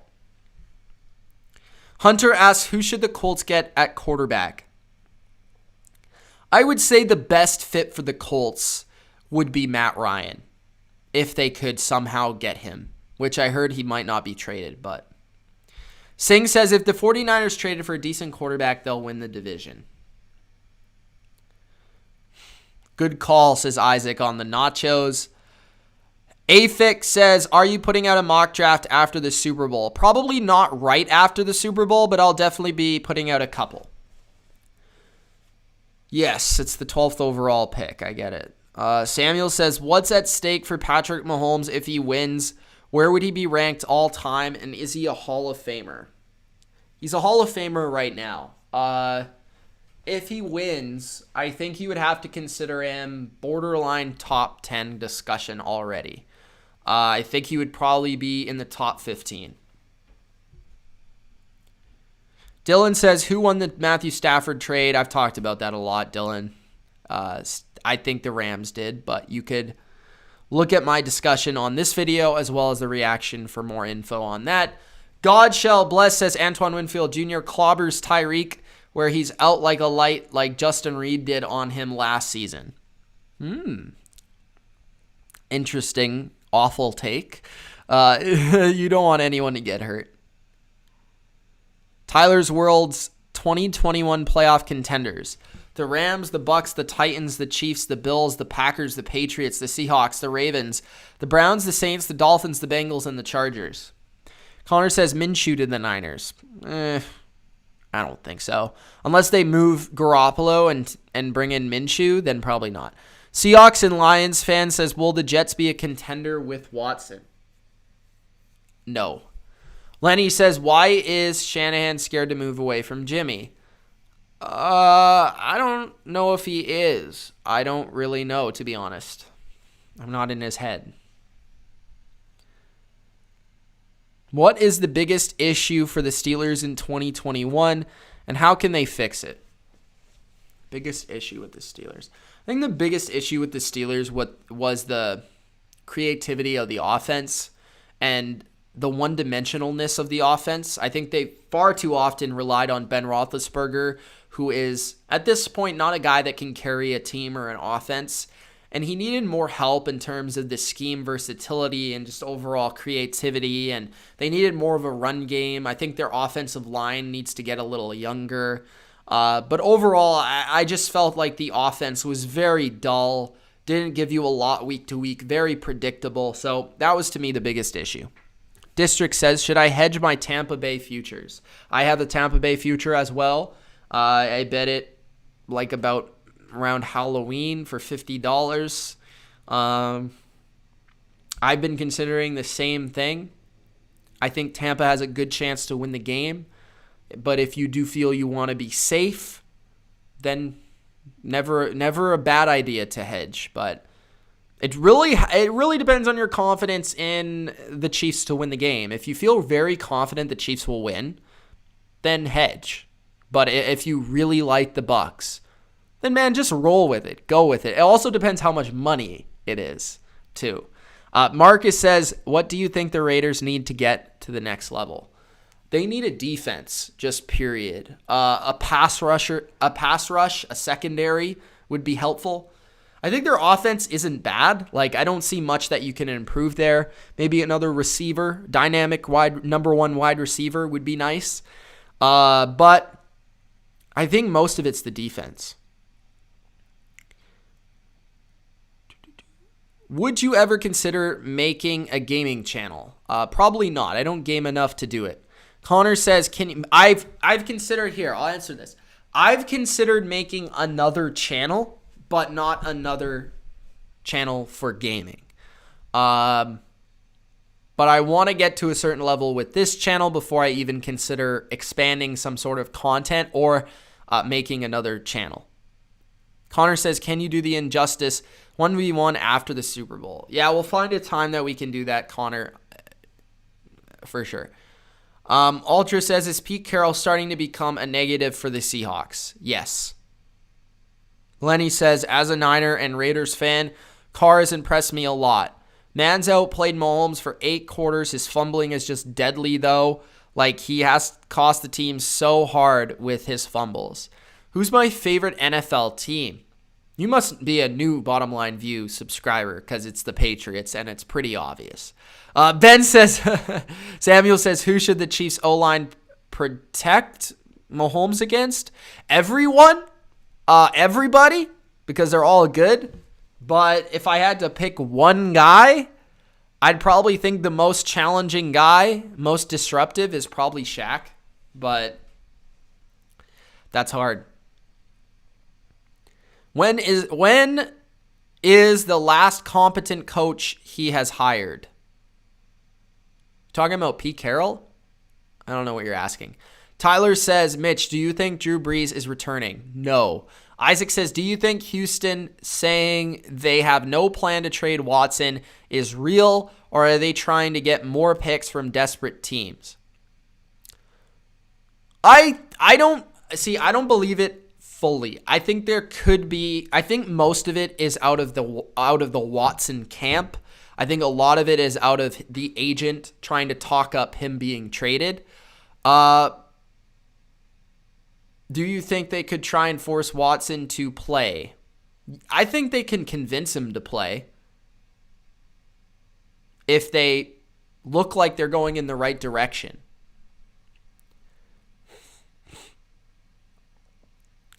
God shall bless Tampa says, if we beat the Chiefs, do you think they'll beat the Super Bowl hangover and be back-to-back? I think they'll... Okay, the Super Bowl hangover is typically the team that loses, first off. The team that wins usually still does fairly well. But I would say with Tom Brady in that building, your level of detail is not going to go down much.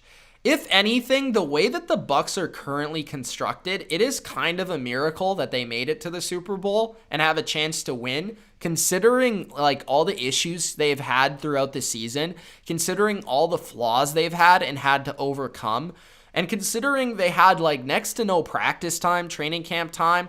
I think there is a very good opportunity that the Bucs might even be better next year. If they had the same roster, I think they could be just as good, if not better. So I would say the Bucs are going to be back in business next year. Now, sometimes when you're better, it doesn't equate to winning the Super Bowl. Sometimes you lose in a one-game scenario in the playoffs. District says, are you hedging your Tampa futures? Mine's 16-1 for $10. If it's $10, bro, I'd do it.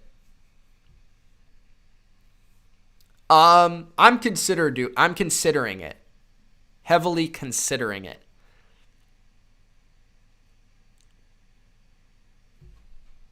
Lenny says, no, the Pats aren't my favorite team. Isaac says, Mitch, Fortnite and Minecraft streams 24/7. I'll say no to that.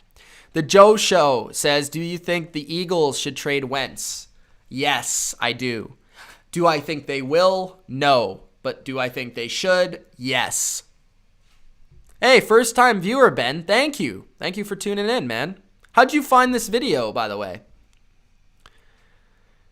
Dylan says, do you think Brady will remain the GOAT forever?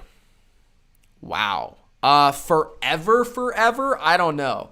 Within my lifetime, I think there's a strong chance he does. But, because it's going to be very hard to surpass what he's done. Now, there are players that definitely, records were meant to be broken. But forever, I don't know. I don't even know if football will be being played in 100 years. But in my lifetime, I'd like to think so. Okay. So put it this way.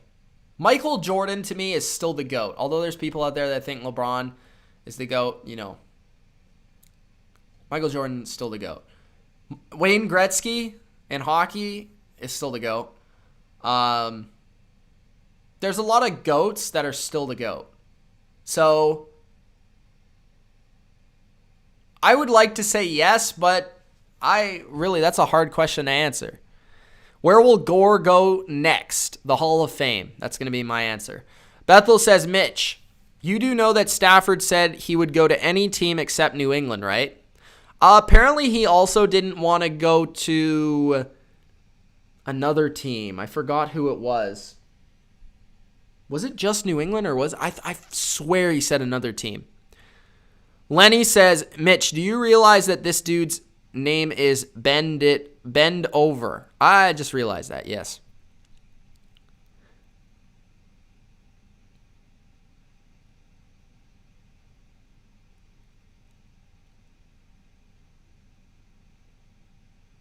Another person called you Kenny. Ben says, hot take, Bucs are the most talented team ever assembled. I don't know about that, but they are very talented. Seahawks and Lions fan says, will the Jets be a contender with Watson, Watt, Fuller, Cooks, Aaron Jones, Godwin, and Scotty Miller? Where'd you get all these names? If they get all of those players, then yes. Asia says, laugh my ass off. Ultra says, is Russell Wilson declining? Not really. Bend Over says, not the best, most talented. Am I wrong? I don't think I can say that, honestly, but give them another year, and then I'll decide. District 13 says, it will cost the Eagles 2 first rounds or around that to trade Wentz's contract. Gary says, BLV Spags will do well against Brady Sunday. I hope not. Let's just say that. Steve Spagnuolo or Todd Bowles. I love both of them. I currently feel that Todd Bowles is the better coordinator, but I like both of them. Lenny says, will the Raiders win a playoff game in the next 3 years if they keep him Gruden? What? Will the Raiders win a playoff game in the next 3 years if they keep Carr? I'd like to think so.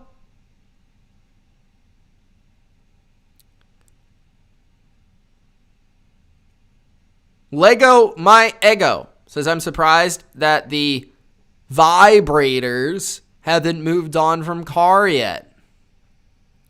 Nice cheap shot. Brian says, what do you think of the Bears if they get Carr and tag A-Rob? Contender. Ooh. I don't know if they're a contender, but they're going to be in the playoffs. Your boy says, what team? They'd probably be a double-digit win team. Your boy says, what teams that I've never won a Super Bowl? What teams that have never won a Super Bowl is the closest to winning the Super Bowl? Bro, I do not understand what you're saying. I don't even know if that's English. So, John, can you please restate that for me if you want to answer your question? Rob says, how bad will the Saints regress with Winston starting next season? I think they'll be like 8-8. Joe Mixon says, not a question, but a fun fact. The team with the best defense in the playoffs have missed it the year after. 2015 Broncos, the 2016 Texans, the 2017 Jags, the 2018 Bears, the 2019 Niners. So are you saying that the Rams are going to miss the playoffs?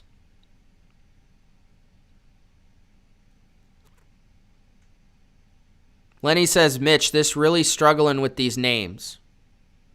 Bro, can people start to speak English? Lenny, speak English. God shall bless Tampa. It says, could you see both Kansas City and Tampa Bay again next year? Yes. Although usually I can see that. Usually I can see the Super Bowl right now being the Super Bowl next year. And usually it's not the case.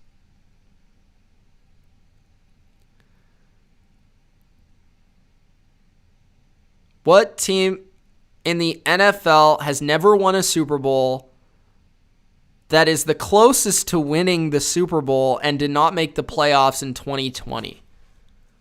What team in the... This is like a riddle, Batman. Oh my God. What team is what team in the NFL that has never won a Super Bowl is the closest to winning the Super Bowl that did not make the playoffs in 2020? Let me answer your question, Riddler. What team in the NFL that has never won a Super Bowl is the closest to winning the Super Bowl that did not make the playoffs in 2020?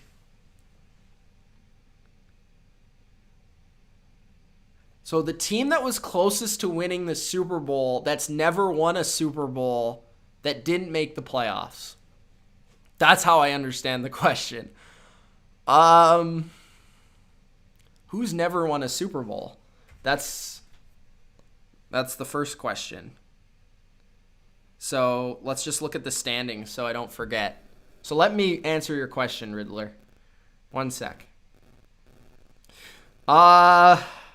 Not the Jets. The Jets won the Super Bowl. Miami won the Super Bowl. Bills never won, but they were in the playoffs. Patriots won a Super Bowl. Steelers won a Super Bowl. Ravens won a Super Bowl. Browns made it. Bengals weren't close. Titans have never won a Super Bowl, but made the playoffs. Colts. Texans were 4-12. Raiders have won a Super Bowl. Chargers have never won a Super Bowl. They were 7-9. That's our leading dog right now. So Chargers.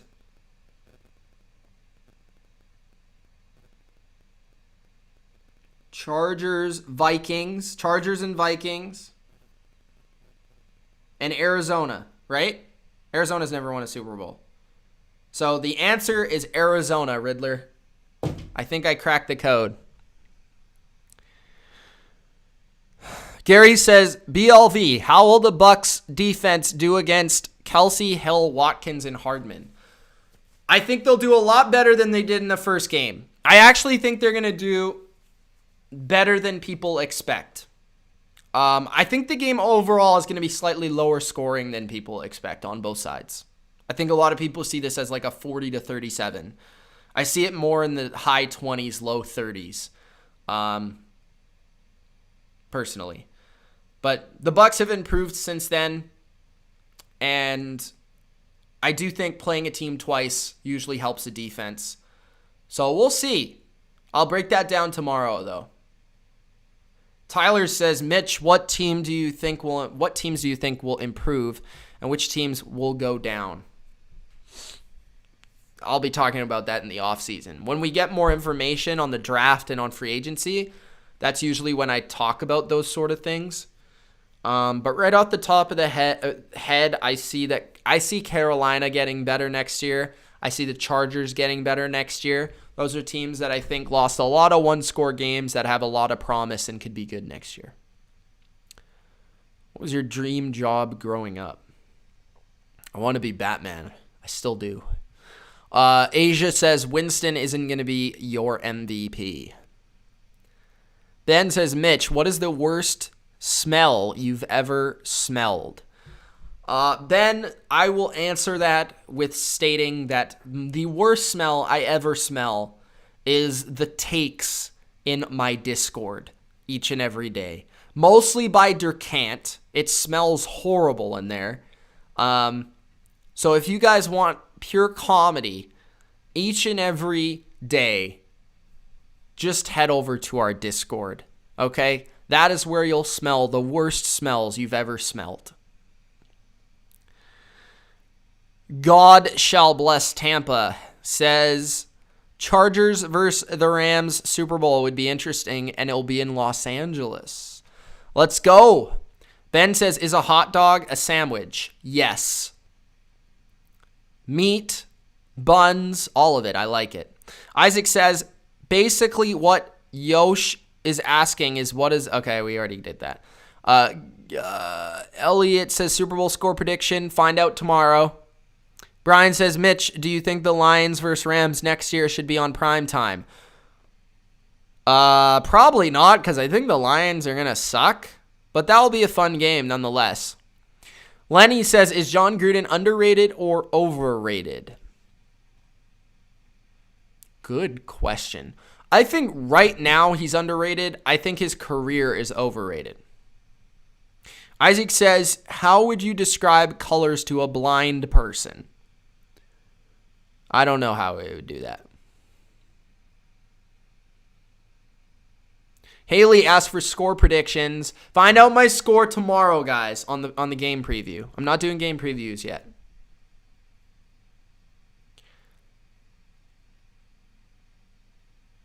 Justin says Chiefs Super Bowl 54 champions. Isaac says, what do I study? Sports media. FSE says, Mitch, where do you think Watson is headed? I want it to be the Patriots. No, but I want it to be the Panthers. Connor says the worst smell I've ever smelled is my lacrosse pads today. That's sometimes a bad smell, but also a good smell. Lenny says, Mitch, is the Turtle legacy going to come true and the Saints will restructure everyone's deals while Jameis Winston wins MVP, Lattimore gets Defensive Player of the Year? I think Winston can almost never win the MVP, in my opinion, because of the way that people have profiled him at this point. Maybe he could be really good, but I don't think people could really truly buy into Winston being an MVP because of how he's played in the past.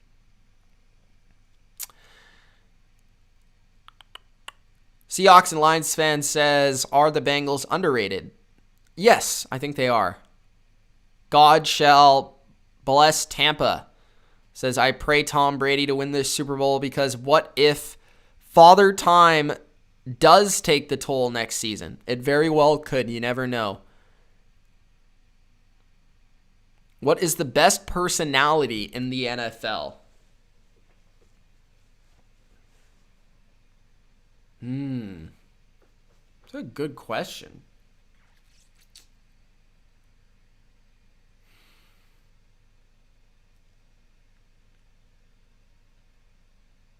This is a really good question. I don't know. I like Kittle. I like Cam.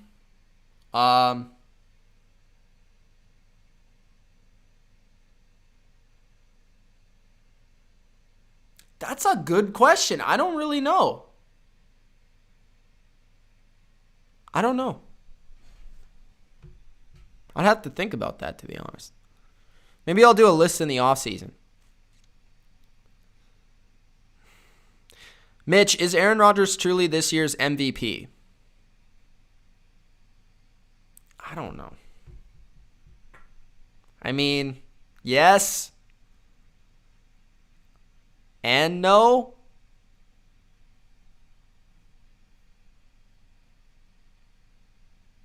Favorite TV show? Man, that's a good question. Man. You know what my answer used to be, although it's not now? My favorite TV show of all time is, growing up, Monday Night Raw, man. Wrestling. That was my favorite TV show. Now it sucks, but if you're talking about the show that I look forward to the most, it was wrestling. So if that counts, that was my favorite show. Now, more traditional television. That's a good question. From top to bottom.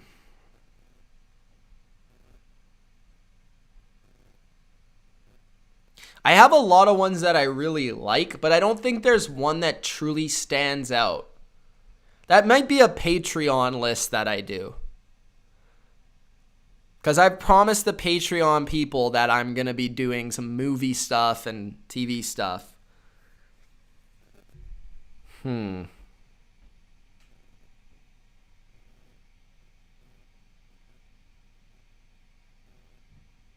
Yeah, I don't have a good answer for you right now. But Raw was my favorite. Your boy says, what NFL team has the most annoying fan base? The Eagles. Isaac says, okay, and if Winston throws for 100 touchdowns, 120 interceptions, does he get MVP? No. Haley says, will you do another live tomorrow? If so, what time? Yes, Haley, I do picks every Wednesday night. Probably it's going to be a very extensive Super Bowl preview. Probably like 9. I'm not exactly sure yet. I might have to coach tomorrow, actually. So I got to check in with the coach, my dad, and then I'll maneuver my schedule around that. But I think probably 6 or 7 Pacific, 9 or 10 Eastern. It's probably going to be pretty late on the East Coast. Maybe earlier, but I'll probably let you guys know. If you're not in the Discord, get in there, because I let everybody know on the Discord, or on the community tab. I usually give a heads up when I go live.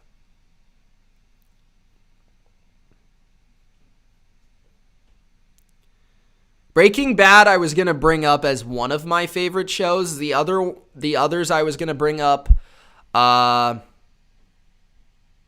love Daredevil, man. I love Daredevil. I love superheroes. So Daredevil, The Flash Season 1, Arrow Season 1 and 2. I love That 70s Show. I love... What do I love? Bro. Why can't I think? There's a lot of good shows out there. Breaking Bad, certainly one of the best. I am definitely more of a movie guy, though. I've seen a lot more movies than I have shows. Do you watch other NFL-related YouTube channels? Yes. I don't watch a lot of NFL-related YouTube channels specifically, but I do listen to a lot of podcasts more than YouTube channels. Star Wars: The Clone Wars, I've seen a lot of that too. Wouldn't say it's one of my favorite shows, but...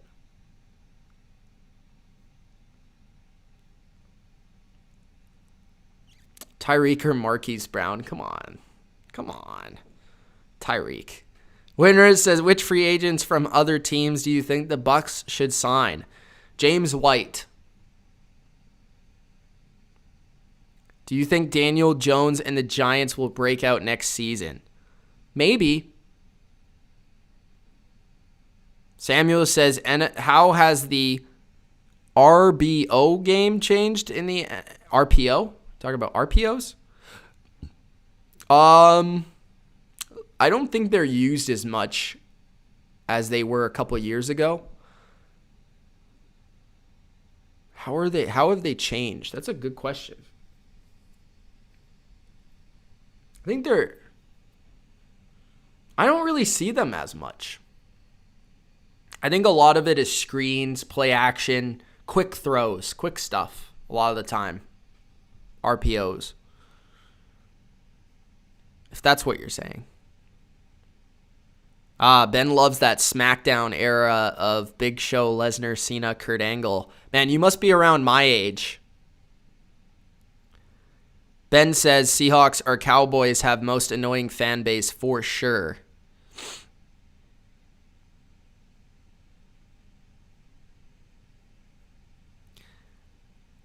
Game of Thrones I've never seen. Actually, what are my top 3 Nolan movies? I was actually just watching a video of somebody ranking Nolan movies earlier.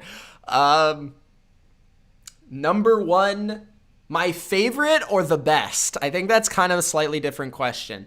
But my top 3 would be The Dark Knight, Inception, and number 3 is a good one.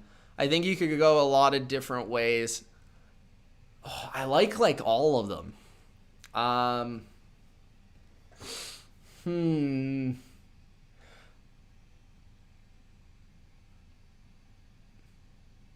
really do like Batman Begins. I really do like I am a big fan of Interstellar. I think it's just it's like an emotional movie. I know that some people don't like the movie, but I like it.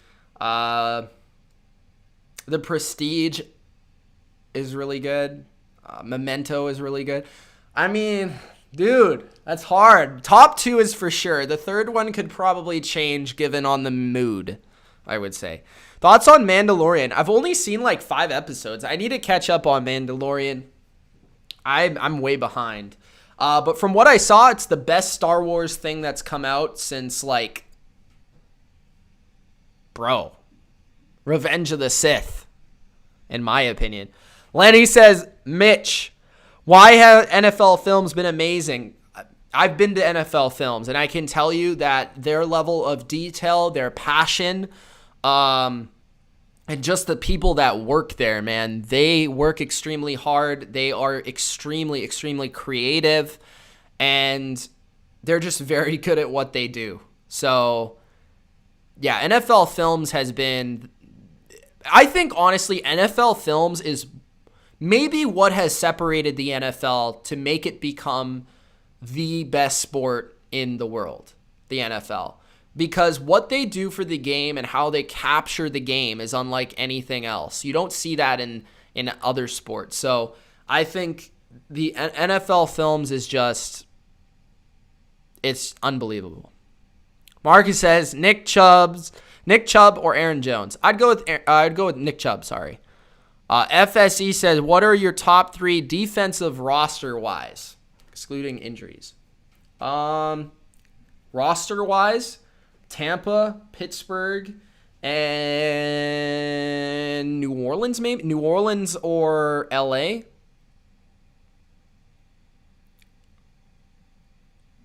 Maybe San Francisco. Those would be the top 5.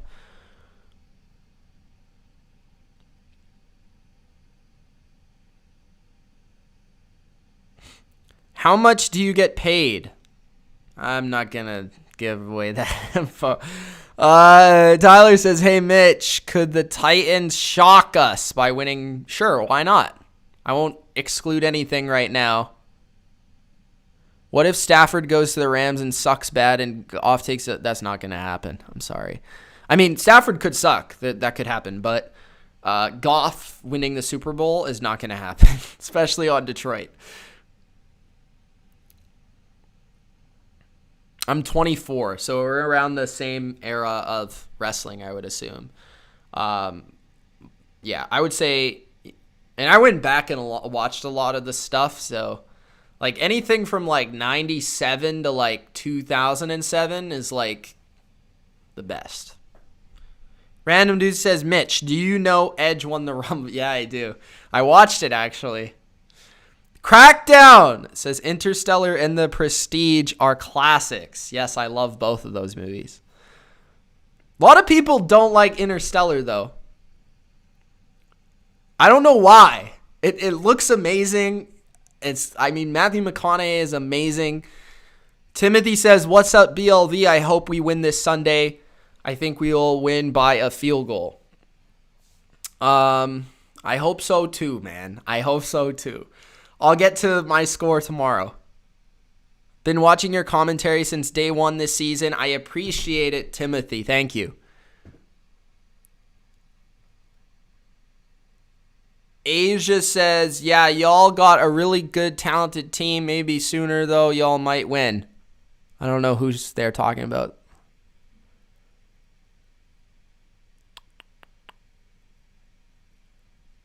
The boy says, Mitch, when do you think the Vikings might capture their first Lombardi trophy?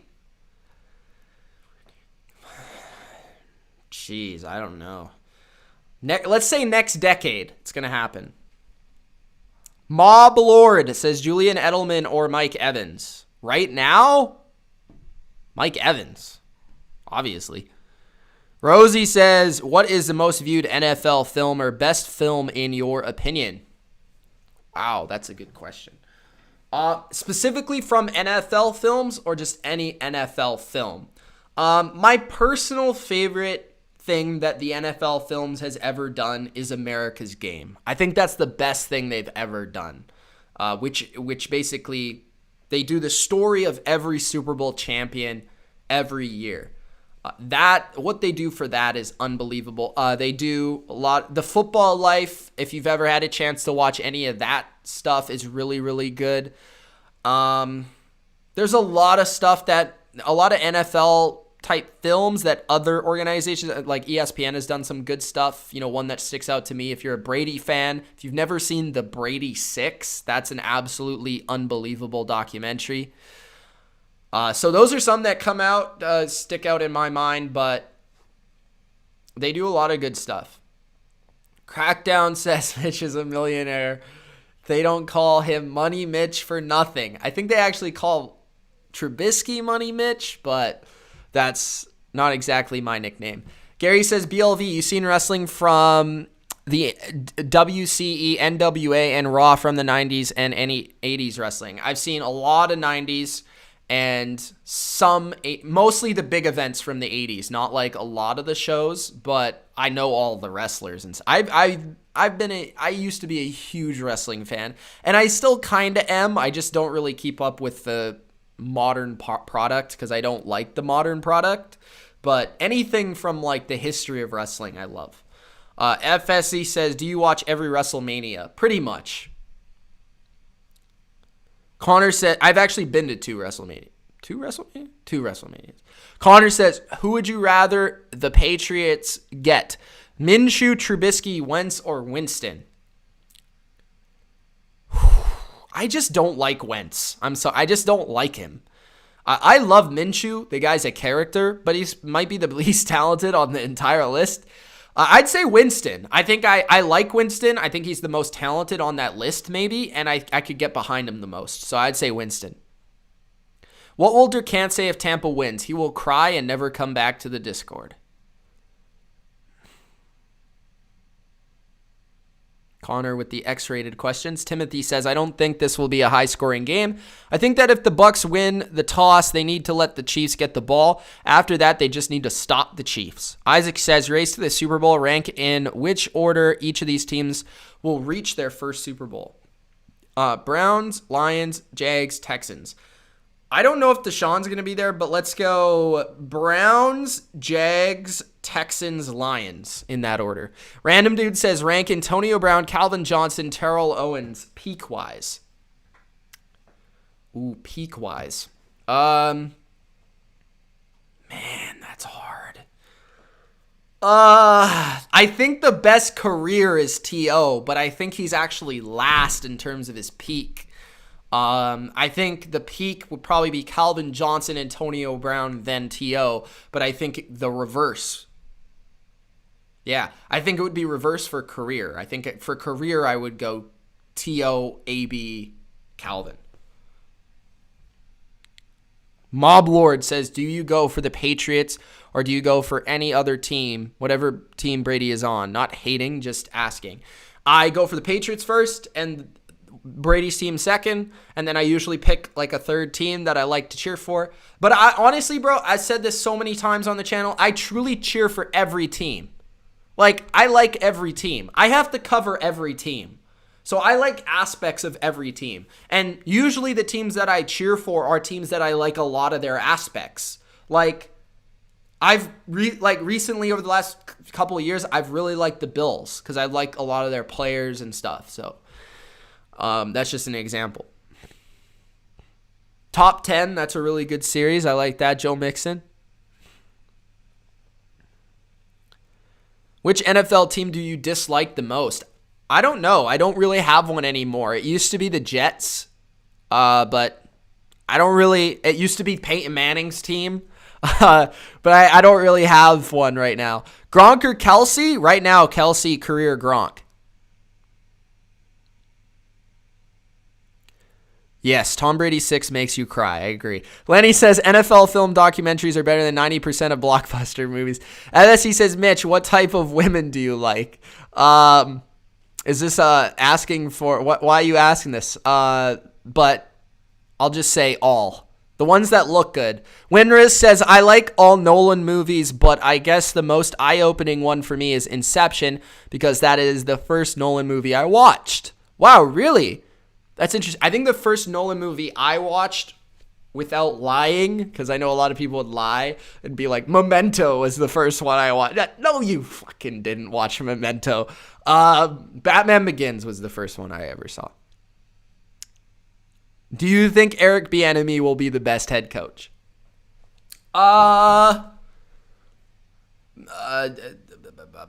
Where do you think? Oh, where? Man. Where? Oh, the Chiefs. I don't know. Where do you think? There's no more really openings other than Houston. So, like, we'd have to wait till next year to truly answer that question. Have you seen the Road Warrior wrestling videos? What are you referring to specifically? Heads or tails? I'm a tails guy because it never fails. Connor says top 3 types of girls. Ooh. Man, come on. It's a tough question. I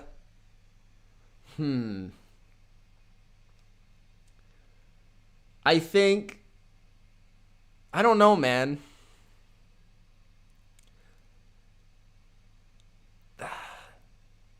Let me think about that for a sec. Demetrius says, who is winning on Sunday? There's so many different types. When Demetrius says, who is winning on Sunday? You'll know tomorrow. Gary says, BLV, Kelsey or Kittle? I like Kittle more, but I recognize what Kelsey has done this year. So I got to give Kelsey the nod this year. Rank Mahomes, Rodgers, and Brady at their peak. Here's the thing with Brady. He's had multiple peaks. Now, in terms of talent, I think the most talented on that list is Mahomes. In terms of success, accolades at their peak, Brady. Like, if you're just talking about purely athletically from a football perspective, Mahomes.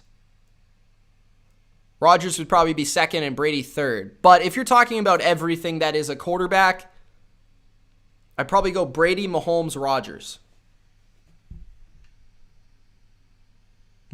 Unfortunately for Brady, he got hurt at his peak.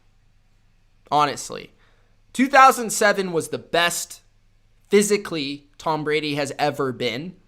And then he got hurt in 2008. So he wasn't able to run it back. So really for Brady, his best, I always say this, his best physical ability was 06-07. But his best run was like 2014 to like 2017. which I think PFF ranks as like the best run of a quarterback. So the thing with Brady is like I said, he has multiple peaks. We'll see if Mahomes is able to do that. But Rodgers, I think his peak was like 2011 to 2014. And then he's had like this year and 2016 that kind of stand out, but the other years kind of being a little down.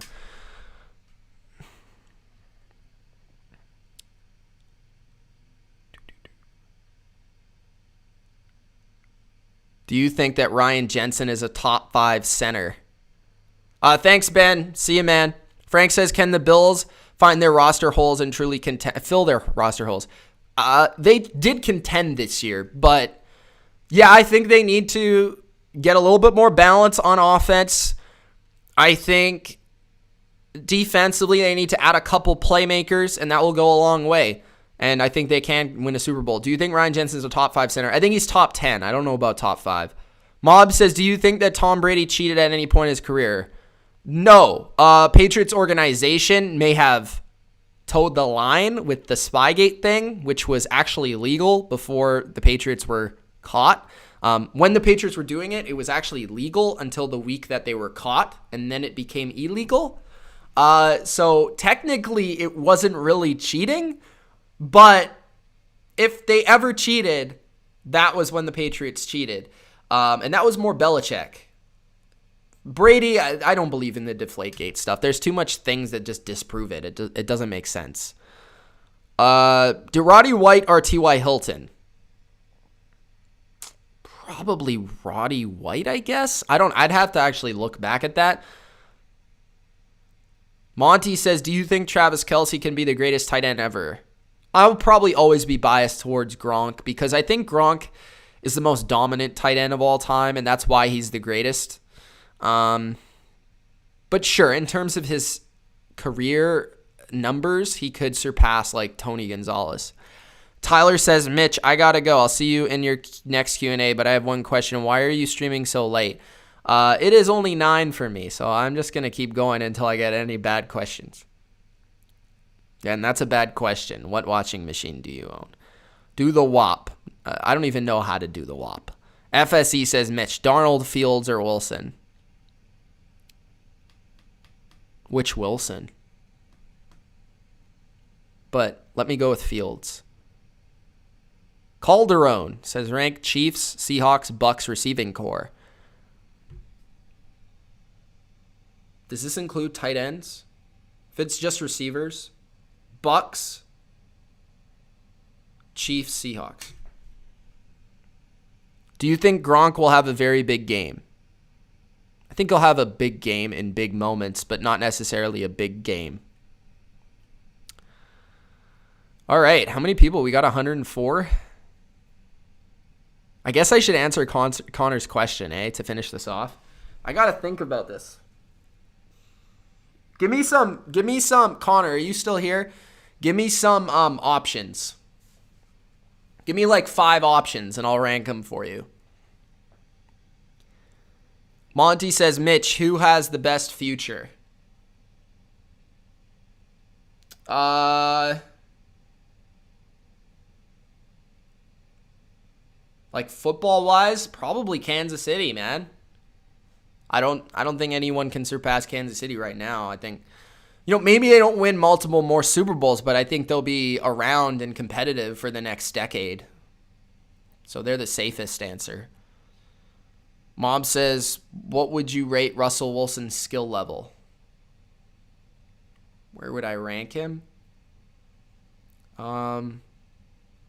Career and now, I think he's like probably top 20 all time, and he's like right now probably like 5th best quarterback. Random dude says, will the Bucs re-sign Godwin? I hope so. I don't know, honestly. But I think they'll try. Monty says, would you rather build your franchise around Lamar or Kyler? It's a good one. I think Lamar.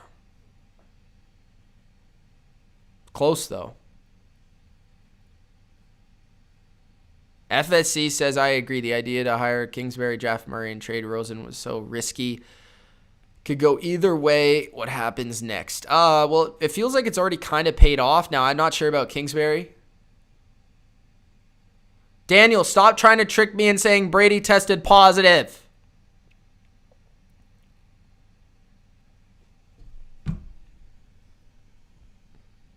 We still got 100 people in this chat. Yo, guys, if you haven't Gronk spiked that like button, let's at least try to get 50 likes. I mean, come on. We got 100 people in here. Gronk spiked that like button, guys. Wilson, Watson, Murray in order. Watson, Wilson, Murray. That's my order. Monty says top 5 coaching staffs right now. Chiefs. Well, Saints just lost Campbell, but I think the Saints are in there. I think the Patriots are in there. 4-5. 49ers lost their defensive coordinator. I would say the Rams lost their defensive coordinator. So there's kind of some uncertainty there. So that's, how many is that? 3? Ooh, let's go Colts at 4, or in there, 4th. And then 5th, let's go Ravens. Jennifer asks, hi Mitch, who are you picking, Chiefs or Bucs? It's like the 15th time, Jennifer, but I am giving my prediction tomorrow on the preview, not tonight. So, any other questions, let me know.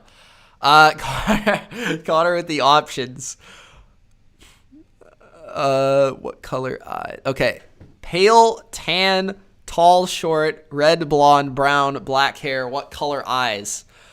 Okay, well, if I had to choose tan over pale, tall or short, depends how tall, I guess. Not too tall, not too short, kind of like average size. Red, blonde, brown, black. I've always kind of been a brunette guy. What color eyes?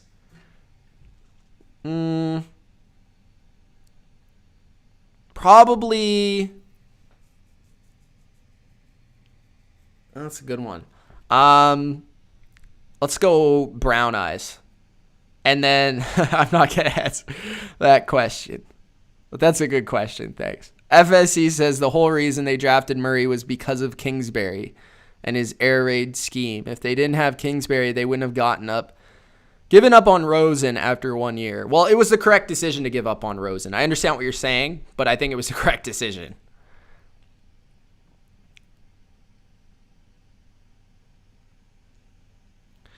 Bryce, come on, keep these PG. Gary says Mahomes or Lamar if they were the same draft class. See, this is funny. I ranked Mahomes first in his draft class. I ranked Allen and then Lamar in their draft class. And I loved Lamar. I wanted the Patriots to pick him. If they were in the same draft class, you would have to go. Who would have gone ahead? I think Mahomes. Isaac says, okay, I'll Gronk spike it because the chat came back and this is my weekly therapy. Who is the greatest GOAT? Phelps, MJ, Tom Brady, Gretzky, Messi, LeBron, Kobe, or Usain Bolt? My answer to that question is Beetlejuice. No, but for real, the greatest GOAT. I think the greatest sports icon of all time is Michael Jordan. Not only because of how good of an athlete he was, but because of what he did for sports in general. From a worldwide perspective, his impact on business, his impact on, just things like sports apparel, just all of that. And I just think there's been nothing like Michael Jordan. I think he's probably the most well-known sports icon ever. So I would go Michael Jordan. I think when you talk about the greatest GOAT, it goes past accomplishments because you can compare accomplishments all day. When you talk about truly who's the GOAT of GOATs, it's got to be the guy that not just was great, but also had, a major impact on just the whole sports world.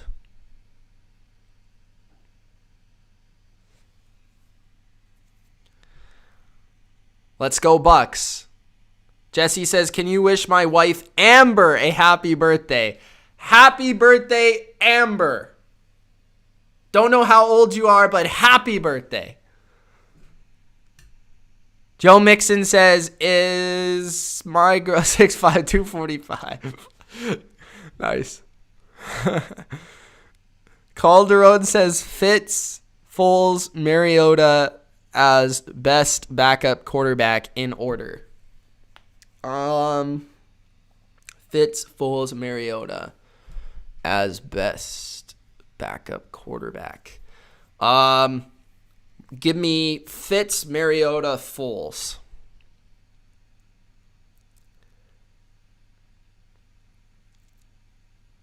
Do you think Tomlin will get his first losing season? Probably. I don't know if they'll be a losing team, but I don't think they're going to be a playoff team. Connor says Phelps is the most dominant, but Jordan revolutionized sports in general. It's a fair comment. It's my favorite soda. I don't drink it as much as I used to, but I think if I had to go to one, man, that's a good one. That's a good question. But I've always been a big Sprite guy. I'd like Sprite. Rex Burkhead cameo, only 124. I'll have to get it for my channel. Let's go.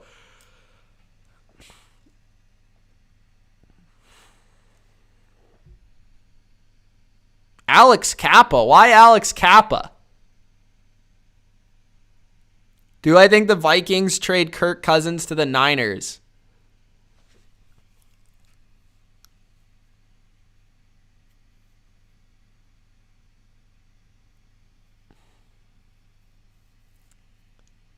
Do I think the Vikings trade Cousins to the Niners? We talked about it earlier on the show. I think there's a high percentage chance that the 49ers trade for a quarterback. So I'm going to say yes, they do.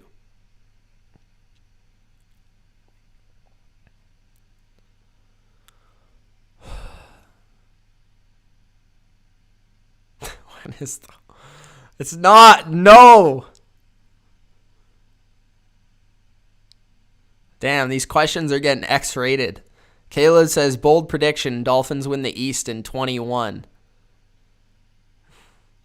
FSE says, Mitch, would Jimmy G be higher on everyone's quarterback list if he didn't? Yes.